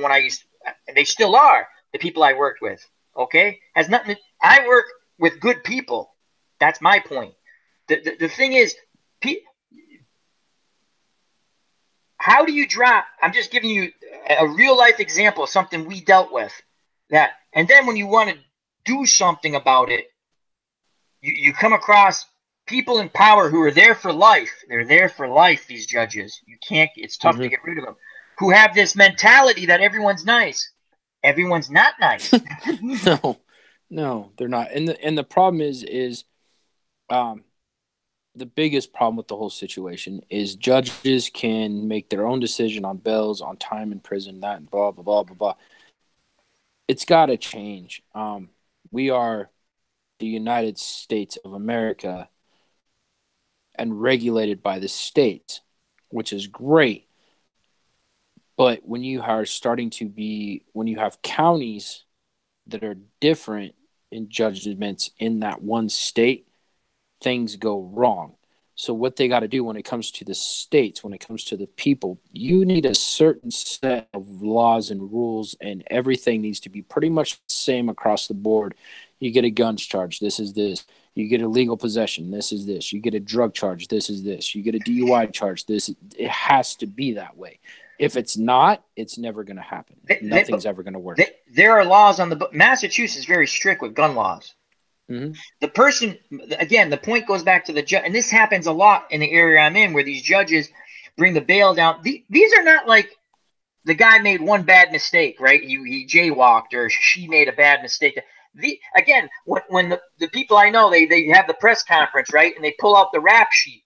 This is not a choir boy. This is not a Boy Scout, a Girl Scout. This is a horrible human being, and you let the horrible monster back out on the street, and he killed somebody, and you had him the prior day.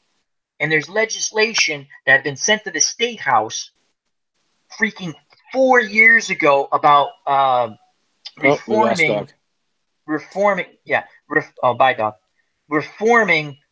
the bail situation, meaning if a judge comes back with a ridiculously low bail, these are violent criminals. I'm not talking about some dude's, smoking a joint in his backyard and he gets pinched, at the end of the day. These are violent criminals, and we just constantly, you got to give them no. There's a dead person. I don't care if they were going to commit mayhem before. Yep. So it's frustrating. I'll be right back. Sorry, Al. No, it's all right. It's just frustrating. So, and that I can't even make a joke about because it happened. I make fun of Sanford. I wish everything worked well. It doesn't, people. You can't have this happy go. You want to be happy. I get that. You want to treat people nice. You should. But you have to live in reality, too. And some of these people just do not live in these people who are in power, they don't live in reality. They live in a gated community, right? They're protected. They don't care about me, you, the people in the chat. Believe me, I've met some of these people. You wouldn't you'd be in shock the way they are. They are elitists. They could care less about you. They could care less about Moni G, Milt, Dawg Sidious. Take care, buddy. It's me and OG and Dawg Sidious. Dog named Sidious. So we're gonna end the chat pretty soon, and on a happier note, anyway. So hopefully, yeah. So anyhow, you guys should always do stuff that make you happy each and every day. Seriously, I do. I try to do that. So you can't get bummed out about things, and it happens. If you ever get bummed out about things, talk to someone. You got to talk to someone. Don't let it get to you, and it does. I mean, it gets to all of us. I've gone through it. Just don't let it get to you. I'm not even talking about the stuff I'm talking about. I'm just talking about if you're just bummed out, don't be bummed out. Do something that makes you happy. Read a book, go for a walk, play with your dog, play a game, talk to people. You always have friends here, no matter how much. Live stream. I'm sorry? Do a live stream of something. Yeah. Don't do anything silly that would harm yourself or anybody else. It's not worth it. Yeah, don't eat Tide Pods. Now you're taking all my fun away, Al. How we take? You're gonna do a stream. I'm gonna come watch. Oh yeah. Okay, so we got to end on a happy note because Al went on his little rant. And again, that's all good. I love everybody, believe me, except for idiots. I don't like dumb people. Anyway. Yeah, and that doesn't mean people who disagree with me. No, it doesn't. Okay. Stark's really stupid. So we got coming up, and it's going to be fun. It really is. Probably in 2 weeks, I'm going to be back on my channel. We're going to do the dating game thing. That's going to be fun. I think we'll do it right. We're going to have people. It's going to be fun. I don't want to give too much away. It should be a lot of fun. And we're going to do like Game of Thrones dating game and then we'll add some other shows or characters and stuff like that. If there's anything you'd like to see us do, we got another project possibly coming up where we're going to do like radio shows, kind of, in a way. That's the only way I can explain it. Old-time radio dramas. Yes. Oh, nice. And we might do some serious, and we might do some goofy. Not so serious. Yeah. So, and JD, if you'd like to be a part of it, you're more than welcome. It's basically, I don't know if people in the chat have seen. You can find them. It's old-time radio shows where, like a verbal play. Yeah. Like an audio book, except we're going to do it live, and we'll make mistakes, and we'll have fun doing it, and we'll see how it goes, something else, to try to bring everyone together. And, D. Scott Howard's in there. We got to get him on. I always say that. I want to have some goat stories. He babysits goat sits. That's hilarious to me. And he's a really nice guy. So, how goes? D. Scott and I actually know each other. We've met in real life. We've actually played some sports games together. So, D. Scott's good people. He loves trivia. Now, I don't do any trivia because there's Citadel for trivia, and they do a great job with that. But we might start a little trivia, totally different from that, like one of our segments. But as we're all over the place, as you know that. Poor Dog was gone. JD's here. OG's here.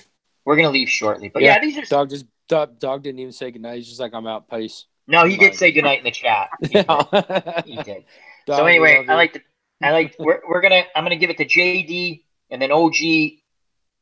And I like to say thank you to Dawg Sidious, Ron Juckett, and Chris from Strat-O-Matic Delaware. We have things coming up on this channel, on that channel next week. More the pictures that we do and some fun stuff. Dog gave you a taste of it with Scrappy Doo. That's gonna be fun. And Joffrey, which was hilarious. And we've got some doozies coming up. So all right, well, go ahead.